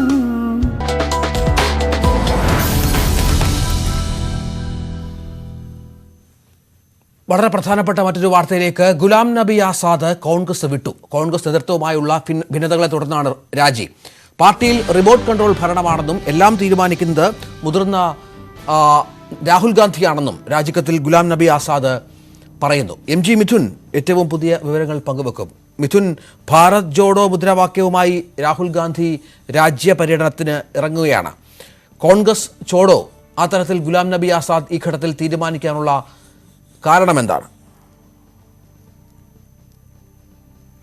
തീർച്ചയായും, അതായത് മറ്റന്നാൾ ഈ പ്രവർത്തക സമിതി ചേരാനിരിക്കെ കൂടിയാണ്, നിർണായകമായ യോഗം ചേരാനിരിക്കെ കൂടിയാണ് ഇപ്പോൾ മുതിർന്ന നേതാവായിട്ടുള്ള ഗുലാം നബി ആസാദിന്റെ രാജി പ്രഖ്യാപനം ഉണ്ടായിരിക്കുന്നത്. വളരെ രൂക്ഷമായ വിമർശനം രാഹുൽ ഗാന്ധിക്കെതിരെ നടത്തിക്കൊണ്ട് തന്നെയാണ് അദ്ദേഹം രാജിക്കത്ത് സോണിയാഗാന്ധിക്ക് കൈമാറുകയും ചെയ്തിരിക്കുന്നത്. അതായത് സോണിയാഗാന്ധിക്ക് നൽകിയ രാജിക്കത്തിൽ പ്രധാനമായും ചൂണ്ടിക്കാണിക്കുന്നത് രാഹുൽ പക്വതയില്ലാതെ പല കാര്യങ്ങളിലും പെരുമാറുകയും ചെയ്തു, രാഷ്ട്രീയ ഇടം BJPക്ക് വിട്ടു നൽകുന്ന തരത്തിലേക്ക് കാര്യങ്ങൾ മാറ്റുകയും ചെയ്തു. അത്തരത്തിൽ പാർട്ടിക്ക് തിരിച്ചു വരാനാകാത്ത തരത്തിലൊക്കെയുള്ള ഒരു കാര്യം രാഹുലിന്റെ ഭാഗത്തു നിന്നും ഉണ്ടായി. അത്തരത്തിൽ കോൺഗ്രസിനെ തകർക്കുന്ന ഒരു ശ്രമമായിരുന്നു രാഹുൽ ഗാന്ധിയുടെ ഭാഗത്തു നിന്നും ഉണ്ടായിട്ടുള്ളത്. പാർട്ടിയിൽ ഒരു റിമോട്ട് കൺട്രോൾ സംവിധാനം ഉണ്ടാക്കുകയും ചെയ്തു. കൂടാതെ മുതിർന്ന നേതാക്കളെ, അതായത് പരിചയസമ്പന്നരായിട്ടുള്ള നേതാക്കളെ എല്ലാം തന്നെ മാറ്റി നിർത്തിക്കൊണ്ടുള്ള ഒരു നടപടി ഈ ഒരു പുതിയ ഉപജാപക വൃന്ദത്തെ സൃഷ്ടിച്ചുകൊണ്ട് അദ്ദേഹം കൈക്കൊള്ളുകയും ചെയ്തു. ഈ ഉപജാപക വൃന്ദത്തിന്റെ fighting the BJP on issues of महंगाई, on issues of berozgari, and on issues of polarization. The entire Congress Party organization in the last couple of weeks has been involved in preparing for the Mengai Par Halla Bol rally at Ramlila Maidan on September 4th, which will be addressed by Sri Rahul Gandhi ji. 22 press conferences have been scheduled across the country on the 29th of this month. The Bharat Jodo Yatra launch will take place on the 7th of September from Kanyakumari. Finalization of that launch is also Mithun തുടരുന്നുണ്ട്. മിഥുൻ കോൺഗ്രസിന്റെ മുതിർന്ന നേതാവാണ്. ജമ്മു കാശ്മീരിലടക്കം തെരഞ്ഞെടുപ്പ് നടക്കാനിരിക്കുന്ന പശ്ചാത്തലമുണ്ട്. ഇത്തരത്തിൽ പാർട്ടിയെ ഒന്ന് പുനഃക്രമീകരിക്കാൻ പുനരുജ്ജീവിപ്പിക്കാനുള്ള തീവ്ര ശ്രമം നടക്കുമ്പോൾ ഗുലാം നബിയെ പോലെയുള്ള വളരെ പ്രധാനപ്പെട്ട നേതാക്കളെ വിശ്വാസത്തിലെടുത്ത് കൊണ്ടുപോകാൻ നേതൃത്വത്തിന് സാധിക്കാത്തത് എന്തുകൊണ്ടാണ്?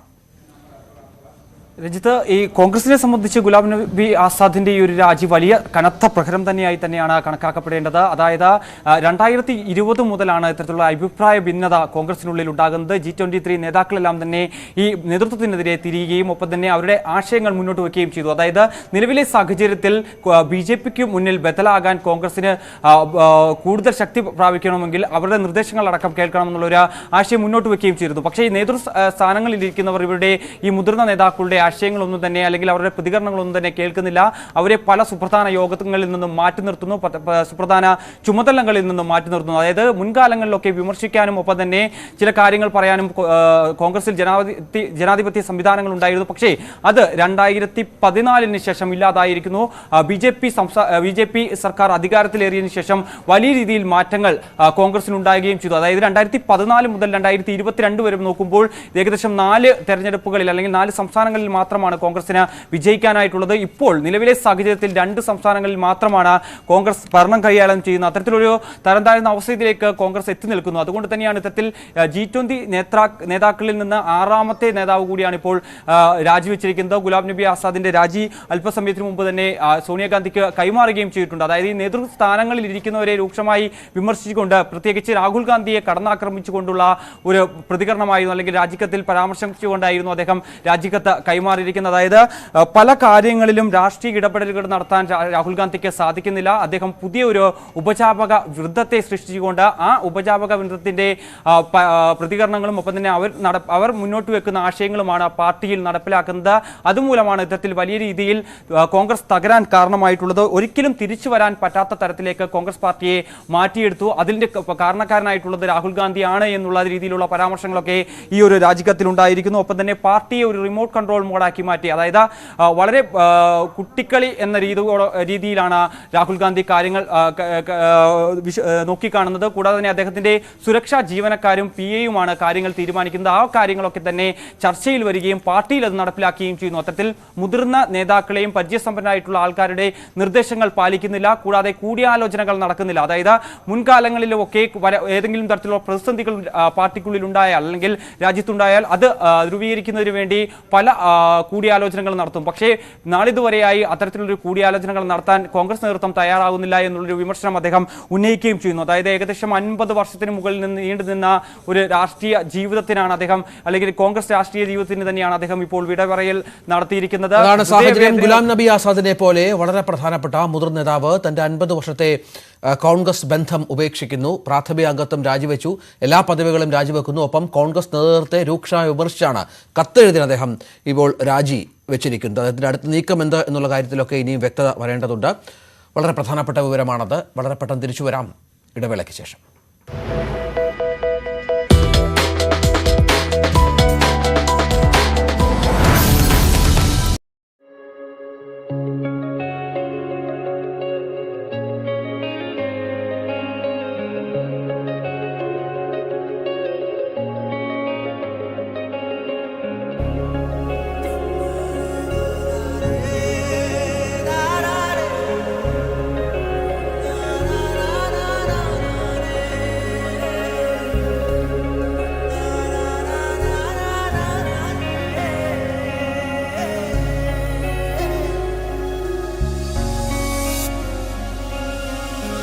സിന്ദൂരം ചാർത്തുന്നു ചെമ്പകപ്പൂമുറ്റം, പിന്നില പാലാണോ മന്ദാരപ്പൂന്തോട്ടം, കുഞ്ഞാറ്റ കുരുവിയും പൊൻതിങ്കൾ കുസൃതിയും നന്മതൻ തേടും പൂലതാള.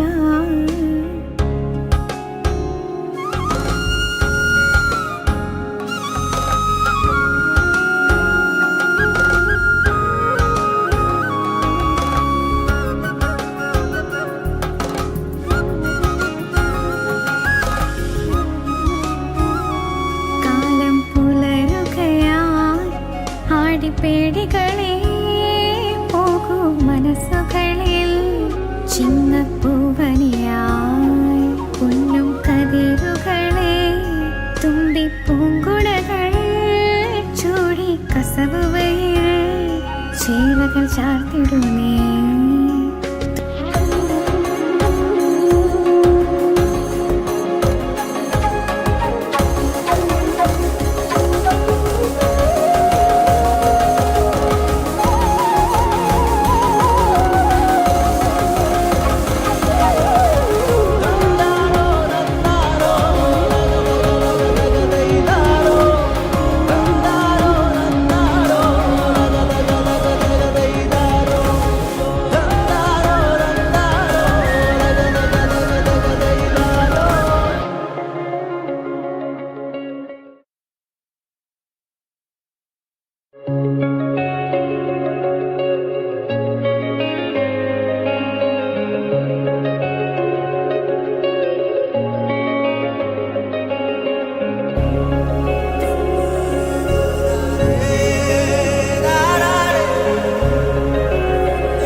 ന്യൂസ്റൂം ലൈവ് തുടരുന്നു. ചരിത്ര നിയോഗവുമായി താഹിറ യുഎഇയിൽ നിന്ന് നാട്ടിലെത്തി. 2 വർഷം മുൻപ് കോവിഡ് ബാധിച്ച് മരിച്ച കന്യാകുമാരി സ്വദേശി രാജ്കുമാർ തങ്കപ്പന്റെ ചിതാഭസ്മവുമായാണ് കോഴിക്കോട് സ്വദേശിനി താഹിറ കല്ലുമുറിക്കൽ എത്തിയത്. പുലർച്ചെ തിരുവനന്തപുരം വിമാനത്താവളത്തിലെത്തിയ താഹിറ ഉച്ചയോടെ കന്യാകുമാരിയിലെത്തി ചിതാഭസ്മം കൈമാറും.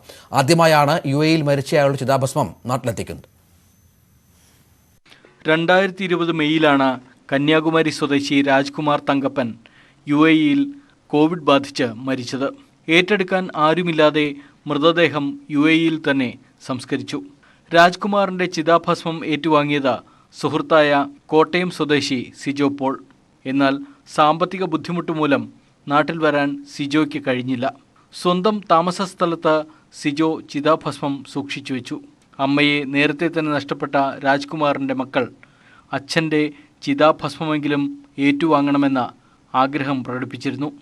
ഇതറിഞ്ഞാണ് യുഎഇയിൽ ആരോഗ്യ സാമൂഹ്യ മേഖലയിൽ പ്രവർത്തിക്കുന്ന താഹിറ ഈ ദൗത്യം ഏറ്റെടുത്തത്. എല്ലാവർക്കും ഒരു പ്രശ്നം, ഇതെങ്ങനെ കൊണ്ടുപോകും, ബാക്കി പേപ്പർ വർക്കുകൾ ഇതിന് ഒരുപാടുണ്ട്. കാരണം 2 വർഷമായല്ലോ. ആ ഒരു ഒബ്സ്റ്റക്കിൾസ് ആണ് എന്നെ പിന്നെ അവനെ ഹെൽപ്പ് ചെയ്യാം, അല്ലെങ്കിൽ ആ കുടുംബത്തിനും ഹെൽപ്പ് ചെയ്യാമെന്ന് വിചാരിച്ചത്.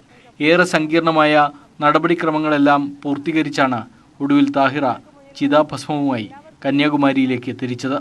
Lulu group marketing and communications മേധാവി വി നന്ദകുമാർ ഇതിനുള്ള ചെലവ് വഹിച്ചു. ജീവിച്ചിരുന്നപ്പോൾ ഒരിക്കലും കണ്ടിട്ടില്ലാത്തയാളുടെ ചിതാഭസ്മവുമായി താഹിറ എത്തുമ്പോൾ കന്യാകുമാരിയിൽ കാത്തിരിക്കുകയാണ് രാജ്കുമാറിന്റെ പ്രിയപ്പെട്ടവർ. News desk, news 18. 1 മാസത്തിലധികം നീണ്ട പ്രയത്നത്തിന് ഒടുവിലാണ് ചിതാഭസ്മം നാട്ടിലെത്തിക്കാൻ കഴിഞ്ഞതെന്ന് കന്യാകുമാരി സ്വദേശി രാജ്കുമാർ തങ്കപ്പന്റെ താഹിറ പറഞ്ഞു. നടപടികൾ പൂർത്തിയാക്കാൻ ഇന്ത്യൻ കൗൺസുലേറ്റിന്റെയും സുഹൃത്തുക്കളുടെയും വലിയ പിന്തുണയാണ് ലഭിച്ചത്. കോട്ടയം സ്വദേശിയായ സിജോ പോൾ 2 വർഷത്തോളം ചിതാഭസ്മം സൂക്ഷിച്ചു. ദൗത്യം ഏറ്റെടുക്കാനായതിൽ സന്തോഷമുണ്ടെന്നും താഹിറ ന്യൂസ് 18നോട് പറഞ്ഞു. വലിയ ദൗത്യമാണ് താഹിറ ഏറ്റെടുത്തിരിക്കുന്നത്. ഏതായാലും താഹിറ തിരുവനന്തപുരത്തേക്ക് എത്തിയിട്ടുണ്ട്.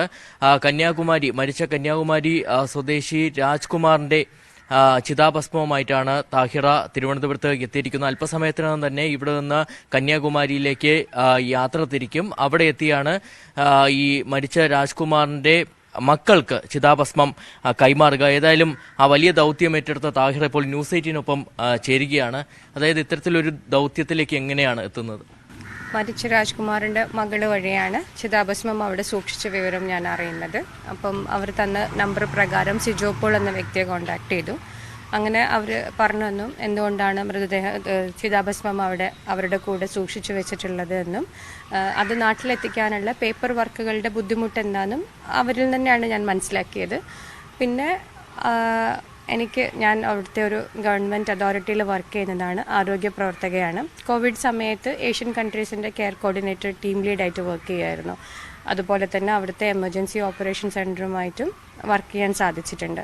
അപ്പം അന്ന് കോവിഡൊക്കെ വന്ന് മരിച്ച ആളുകളുടെ ഡെഡ് ബോഡി എന്ത് ചെയ്തിരുന്നു എന്നുള്ളതിനെ പറ്റിയിട്ട് വ്യക്തമായ ഒരു ധാരണയും അതിനോടൊപ്പം ആ സമയത്താണ് ആദ്യമായിട്ടൊരു സാമൂഹ്യ പ്രവർത്തനത്തിലോട്ട് ഇറങ്ങിത്തിരിക്കുന്നതും. കാരണം കോവിഡാണല്ലോ നമ്മളെ ഒരു മനുഷ്യൻ എന്താവണം അല്ലെങ്കിൽ എന്താവരുത് എന്ന് പഠിപ്പിച്ചു തന്നിട്ടുള്ളൊരു കാലം കൂടിയാണെന്നാണ് ഞാനിപ്പോഴും ഇനിയും വിശ്വസിക്കാനും ഇഷ്ടപ്പെടുന്നത്.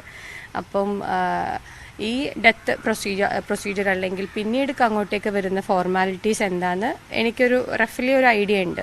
പിന്നെ അവരുടെ കൈവശം ഉണ്ടായിരുന്ന പേപ്പേഴ്സ് എല്ലാം റിവ്യൂ ചെയ്തു. അതിൽ മിസ്സിംഗ് ഡോക്യുമെൻറ്റ്സും പിന്നീട് ഇന്ത്യൻ കോൺസുലേറ്റ് ഇവരുടെ ഡെത്ത് രജിസ്റ്റർ ചെയ്തത് ദുബായിലെ ഇന്ത്യൻ കോൺസുലേറ്റിലായിരുന്നു. അവിടെ അപ്രോച്ച് ചെയ്തപ്പോൾ ബാക്കി മിസ്സിംഗ് ഡോക്യുമെൻറ്റ്സ് എന്താണെന്ന് മനസ്സിലായി. അതിനിടയ്ക്ക് ഒരുപാട് കടമ്പകൾ ഉണ്ടായിരുന്നു. കാരണം ചില സമയങ്ങളിൽ ചില അതോറിറ്റി അവരുടെ മാനേജ്മെൻറ്റ് ചേഞ്ച് ആവും. അപ്പോൾ ഇവരെ ക്രിമേറ്റ് ചെയ്ത ക്രിമിറ്റോറിയത്തിൻ്റെ മാനേജ്മെൻറ്റ് ചേഞ്ച് ആയിട്ടുണ്ടായിരുന്നു. അവിടെയായിരുന്നു ഏറ്റവും ബുദ്ധിമുട്ട് അനുഭവപ്പെട്ടൊരു നിമിഷം. കാരണം അവിടുന്ന് ഒഫീഷ്യലി ഇന്ന ആളുടെ മൃതദേഹം ഇന്ന സമയത്ത് ക്രിമേറ്റ് ചെയ്തു എന്ന് അവിടുന്ന് സൈൻ ആൻഡ് സ്റ്റാമ്പ് ചെയ്തിട്ടുള്ളൊരു പേപ്പർ കിട്ടണം. അത് മാത്രമേ ഉള്ളൂ കോൺസുലേറ്റ് ആക്സെപ്റ്റ് ചെയ്യുള്ളൂ. അപ്പോൾ അത് അവരുടെ മാനേജ്മെൻറ്റ് മാറിയത് കാരണം അവർക്ക് ഓൾഡ് ഡോക്യുമെൻറ്റ്സ് റീഇഷ്യൂ ചെയ്യാനുള്ള ബുദ്ധിമുട്ടുകളുണ്ടായിരുന്നു. പിന്നീട് കാണാൻ ഇതൊരു സെൻസേഷൻ ആക്കണം എന്ന് വിചാരിച്ചിട്ടോ അല്ലെങ്കിൽ ആ രീതിയിലല്ല ഞങ്ങൾ ആദ്യം ഇതിനെ അപ്രോച്ച് ചെയ്തത്. ഏതെങ്കിലും ഒരാൾ ദുബായിൽ നിന്ന് ട്രിവാൻഡ്രത്തോട്ടേക്ക് വരുമ്പോൾ ഈ ന്യൂസ് കണ്ടിട്ട് താല്പര്യമുള്ള ആളുകൾക്ക് അവരെ കൊണ്ട് നമ്മളിത് കൊണ്ടു കൊടുപ്പിക്കുക എന്നായിരുന്നു. കാരണം എനിക്കും ലീവൊക്കെ കിട്ടാൻ ബുദ്ധിമുട്ടാണ്. സിജോക്ക് തീരെ ലീവ് കിട്ടാനും ചാൻസ് കുറവായിരുന്നു. ചിതാഭസ്മം നാട്ടിലെത്തിക്കാൻ കഴിഞ്ഞതിൽ സംതൃപ്തിയുണ്ടെന്ന് രാജ്കുമാർ തങ്കപ്പന്റെ മകൻ അക്ലീൻ രാകുൽ ന്യൂസ് 18നോട് പറഞ്ഞു. UAEയിൽ ചിതാഭസ്മം നാട്ടിലെത്തിക്കാൻ തയ്യാറായ താഹിറയുടേത് വലിയ സഹായമെന്നും അക്ലീൻ ന്യൂസ് 18നോട് പറഞ്ഞു. 2020 துபாய்க்கு வேலைக்கு போன அப்பா அங்கேருந்து தவறிட்டார் கொரோனானால். அப்போ அங்கேருந்து எங்களால் இங்கே பாடி கொண்டு வர முடியல. கொரோனா ஸ்டேஜ்னால அங்கேருந்து கொடுக்கவும் இல்லை. இப்போ அங்கே வச்சு எல்லாமே பண்ணிட்டாங்க. அப்போ எங்களுக்கு இங்கே இருந்து நான் பண்ண வேண்டியது அங்கே சிஜோபால்னு ஒருத்தர் அங்கே இருந்து பண்ணார். அப்பா ஒரு அநாத ஆசிரமத்தில் படித்த அதே இதில் அவர் படித்த ஒரு ஆள் தான் இந்த சிஜோபாலுங்கிறவர். இப்போ அவர் அங்கேருந்து பண்ணிவிட்டு அவரால் இங்கே வர முடியாத சுச்சுவேஷன். அதனால் சாம்பலை இங்கே கொண்டு வரவும் முடியல. அப்போது 2 வருஷம் ஆனதுனால எங்களுக்கும் அப்பாவும் பார்க்க முடியல, சாம்பலாச்சும் இங்கே வரணும்னு நினச்சிட்டு இருந்தோம். அப்போ இங்கே தெரிஞ்சவங்க கிட்ட எல்லாம் பேசி சோசியல் மீடியாவில் இதை பற்றி போட்டப்போ இங்கே கேரளாவை சேர்ந்த தாகிரான்னு ஒரு அக்கா அங்கே வேலை பார்த்துட்டு இருந்தாங்க. அவங்க சோசியல் ஒர்க்கரும். அதனால அவங்கள காண்டாக்ட் பண்ணி ஆஷை வாங்கிட்டு அடுத்து இப்போ இங்கே கொண்டு வந்துட்டுருக்காங்க. இன்றைக்கி மத்தியானத்துக்குள்ளே கொண்டு வந்துடுன்னு சொல்லியிருக்காங்க. அப்புறம் இங்கே அம்மாவோட கலரை இருக்குது, அதுக்கு பக்கத்துலேயே அப்பாவோட ஆஷ் வச்சு கலரை கட்டலான்னு சொல்லிட்டு பார்த்துட்டு இருந்தோம். இது எங்களுக்கு ஒரு பெரிய உதவி. இப்போ இருக்க இந்த நிலைமையில் யாருமே இது பண்ண மாட்டாங்க. அது இந்த கொரோனாவில் இருந்ததுனாலேயே அங்கே வச்சிருக்க கூட நிறைய பேர் பயப்பட்டாங்க. ஆனால் இவங்க தைரியமாக எடுத்துகிட்டு வரேன்னு சொன்னது எங்களுக்கு ரொம்ப சந்தோஷமாக இருக்குது. ഇടവേള.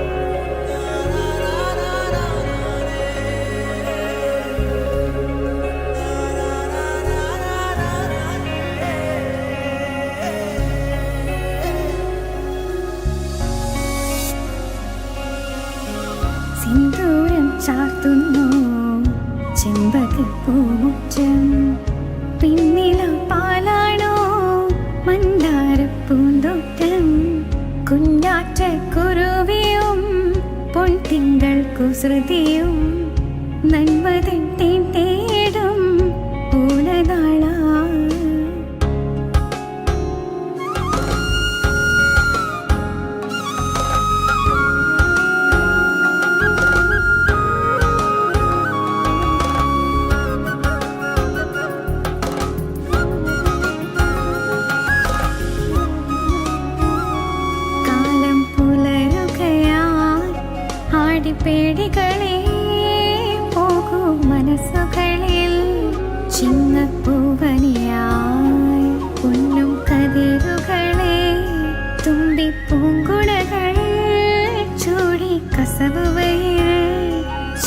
കൈകൾ ചാർത്തിടുമേ.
തലശ്ശേരിയിൽ നിന്ന് നാടുവിട്ട വ്യവസായ ദമ്പതികൾ തിരിച്ചെത്തി. നാടുവിട്ടത് നഗരസഭയുടെ ക്രൂരത മൂലമാണെന്ന് പാനൂർ ചാമ്പാട് സ്വദേശി രാജ് കബീർ പറഞ്ഞു. തലശ്ശേരിയിൽ ഇവർ നടത്തുന്ന സ്ഥാപനം അടച്ചുപൂട്ടാൻ നഗരസഭ നോട്ടീസ് നൽകിയതിന് പിന്നാലെയാണ് കത്തെഴുതി വെച്ച ശേഷം നാടുവിട്ടത്. ഇന്ന് രാവിലെയാണ് ഇരുവരെയും കോയമ്പത്തൂരിൽ നിന്ന് കണ്ടെത്തിയത്.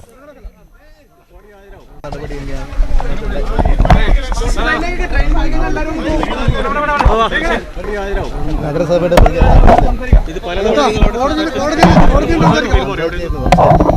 ഭീഷണിപ്പെടുത്തുകയൊക്കെ ചെയ്തു. ഹലോ ഭീഷണിപ്പെടുത്തുകയൊക്കെ ചെയ്തു. നഗരസഭയുടെ വിഷയകാരിൽ നമ്മൾ തലശ്ശേരി നഗരസഭയെ തള്ളി വ്യവസായ മന്ത്രി പി രാജീവ് രംഗത്ത് വന്നു. ചില ഉദ്യോഗസ്ഥർ സംശയത്തിന്റെ കണ്ണട ഉറപ്പിച്ചു വെക്കുന്നു. ഇതിലൂടെ കുഴപ്പങ്ങളാണ് ആദ്യം നോക്കുന്നത്. അത് മാറ്റി വിശ്വാസത്തിന്റെ കണ്ണട വെക്കണമെന്ന് മന്ത്രി പറഞ്ഞു. തലശ്ശേരിയിലേത് ഒറ്റപ്പെട്ട സംഭവമാണ്. സംരംഭങ്ങളിൽ ചെറിയ കുറവുണ്ടെങ്കിൽ പരിഹരിക്കണം. രാജ് കബീറിന് ഫർണിച്ചർ വ്യവസായം തുടർന്ന് പ്രവർത്തിക്കാൻ കഴിയുമെന്നും ഇന്നലെ തന്നെ ഉദ്യോഗസ്ഥർ അവിടെ പോയിരുന്നുവെന്നും മന്ത്രി പറഞ്ഞു. ഉദ്യോഗസ്ഥരുടെ പൊതുവെ എന്തെല്ലാം കുഴപ്പങ്ങളുണ്ടെന്ന് നോക്കണം, എന്തെല്ലാം ഗുണമുണ്ടെന്ന് ആദ്യം നോക്കണം. പിന്നെ പ്രശ്നം ഉണ്ടെങ്കിൽ അത് ഇതാണ് നിങ്ങളുടെ പ്രശ്നം എന്ന് പറയണം.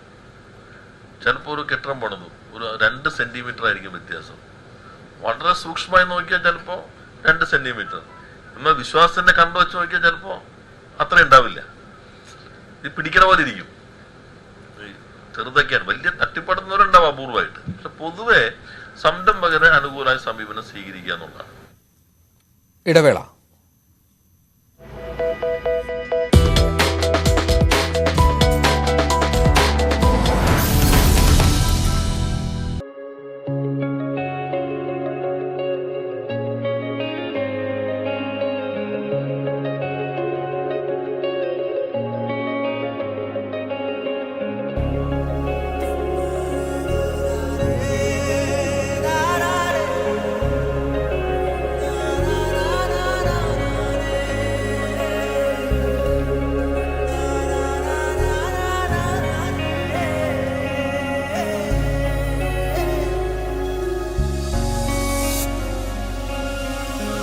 സിന്ദൂരം ചാർത്തുന്നു ചെമ്പകപ്പൂമുറ്റം, പിന്നില പാലാണോ മന്ദാരപ്പൂന്തോട്ടം, കുഞ്ഞാറ്റ കുരുവിയും പൊൻതിങ്കൾ കുസൃതിയും നന്മതൻ തേടും പൂലതാള.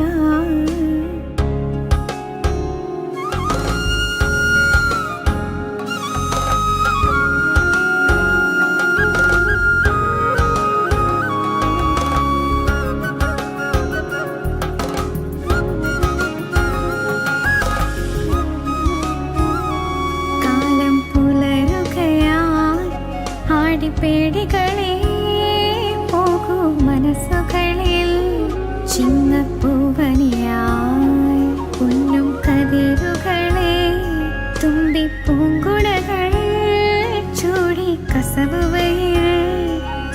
ചേലകൾ ചാർത്തിടുമേ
സിന്ദൂരം ചാർത്തുന്നു ചെമ്പകപ്പൂമുറ്റം പിന്നില പാലാണോ മന്ദാരപ്പൂന്തോട്ടം കുഞ്ഞാറ്റ കുരുവിയും പൊൻതിങ്കൾ കുസൃതിയും നന്മതൻ തേടും പൂലനാള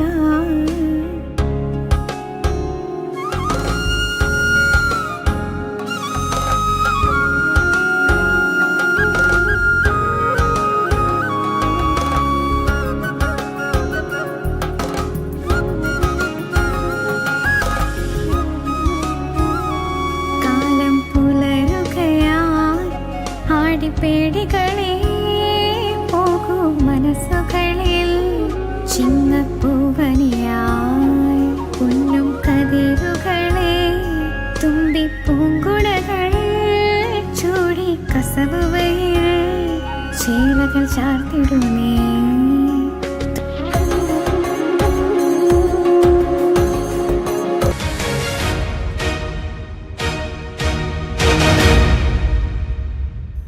നമസ്കാരം. വാർത്തയിൽ ഇന്ന് പ്രധാന വാർത്തകൾ. VKC Pride പ്രധാന വാർത്തകൾ നിങ്ങൾക്കായി സമർപ്പിക്കുന്നത് India's pride, my pride. VKC Pride. Celebrate hard work.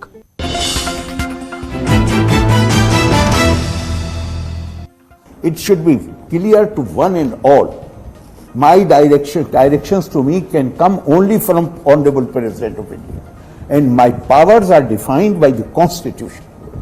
Who are they to curtail my powers? They are my government. സർവകലാശാലകൾക്കെതിരെ ഗവർണർ. നിയമനങ്ങളിൽ സ്വജനപക്ഷപാതം, വ്യാപക അഴിമതി, അധികാരം വെട്ടിക്കുറയ്ക്കാൻ സർക്കാരിന് അവകാശമില്ല. കടുത്ത വിമർശനം ന്യൂസ് 18 അനുവദിച്ച പ്രത്യേകാഭിമുഖത്തിൽ.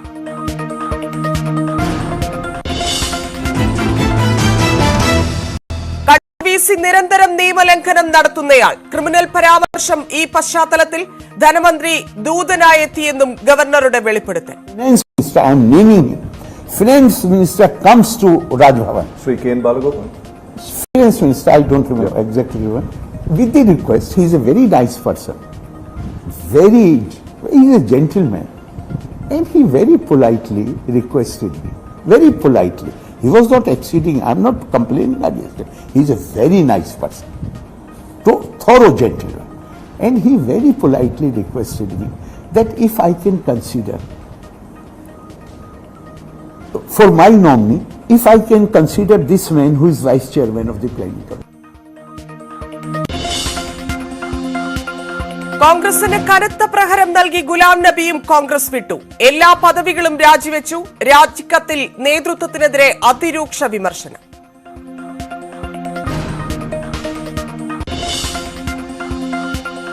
വിഴിഞ്ഞം സമരത്തിൽ ഇടപെട്ട് ഹൈക്കോടതി. ക്രമസമാധാനം ഉറപ്പാക്കാൻ സർക്കാരിന് നിർദ്ദേശം. 7 ദിവസമായി നിർമ്മാണമില്ലെന്ന് അദാനി ഗ്രൂപ്പ്. സമരം 11ാം ദിവസം.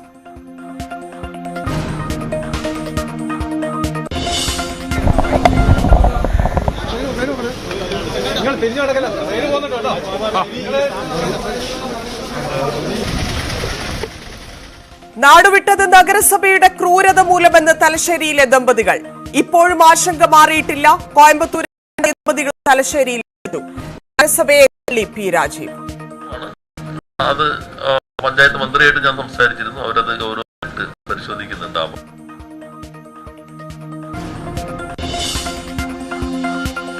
വിഭാഗീയതയിൽ മുങ്ങി CPI പാലക്കാട് ജില്ലാ സമ്മേളനം. ജില്ലാ കൌൺസിലിലേക്കും സെക്രട്ടറി സ്ഥാനത്തേക്കും നടന്നത് വാശിയേറിയ മത്സരം.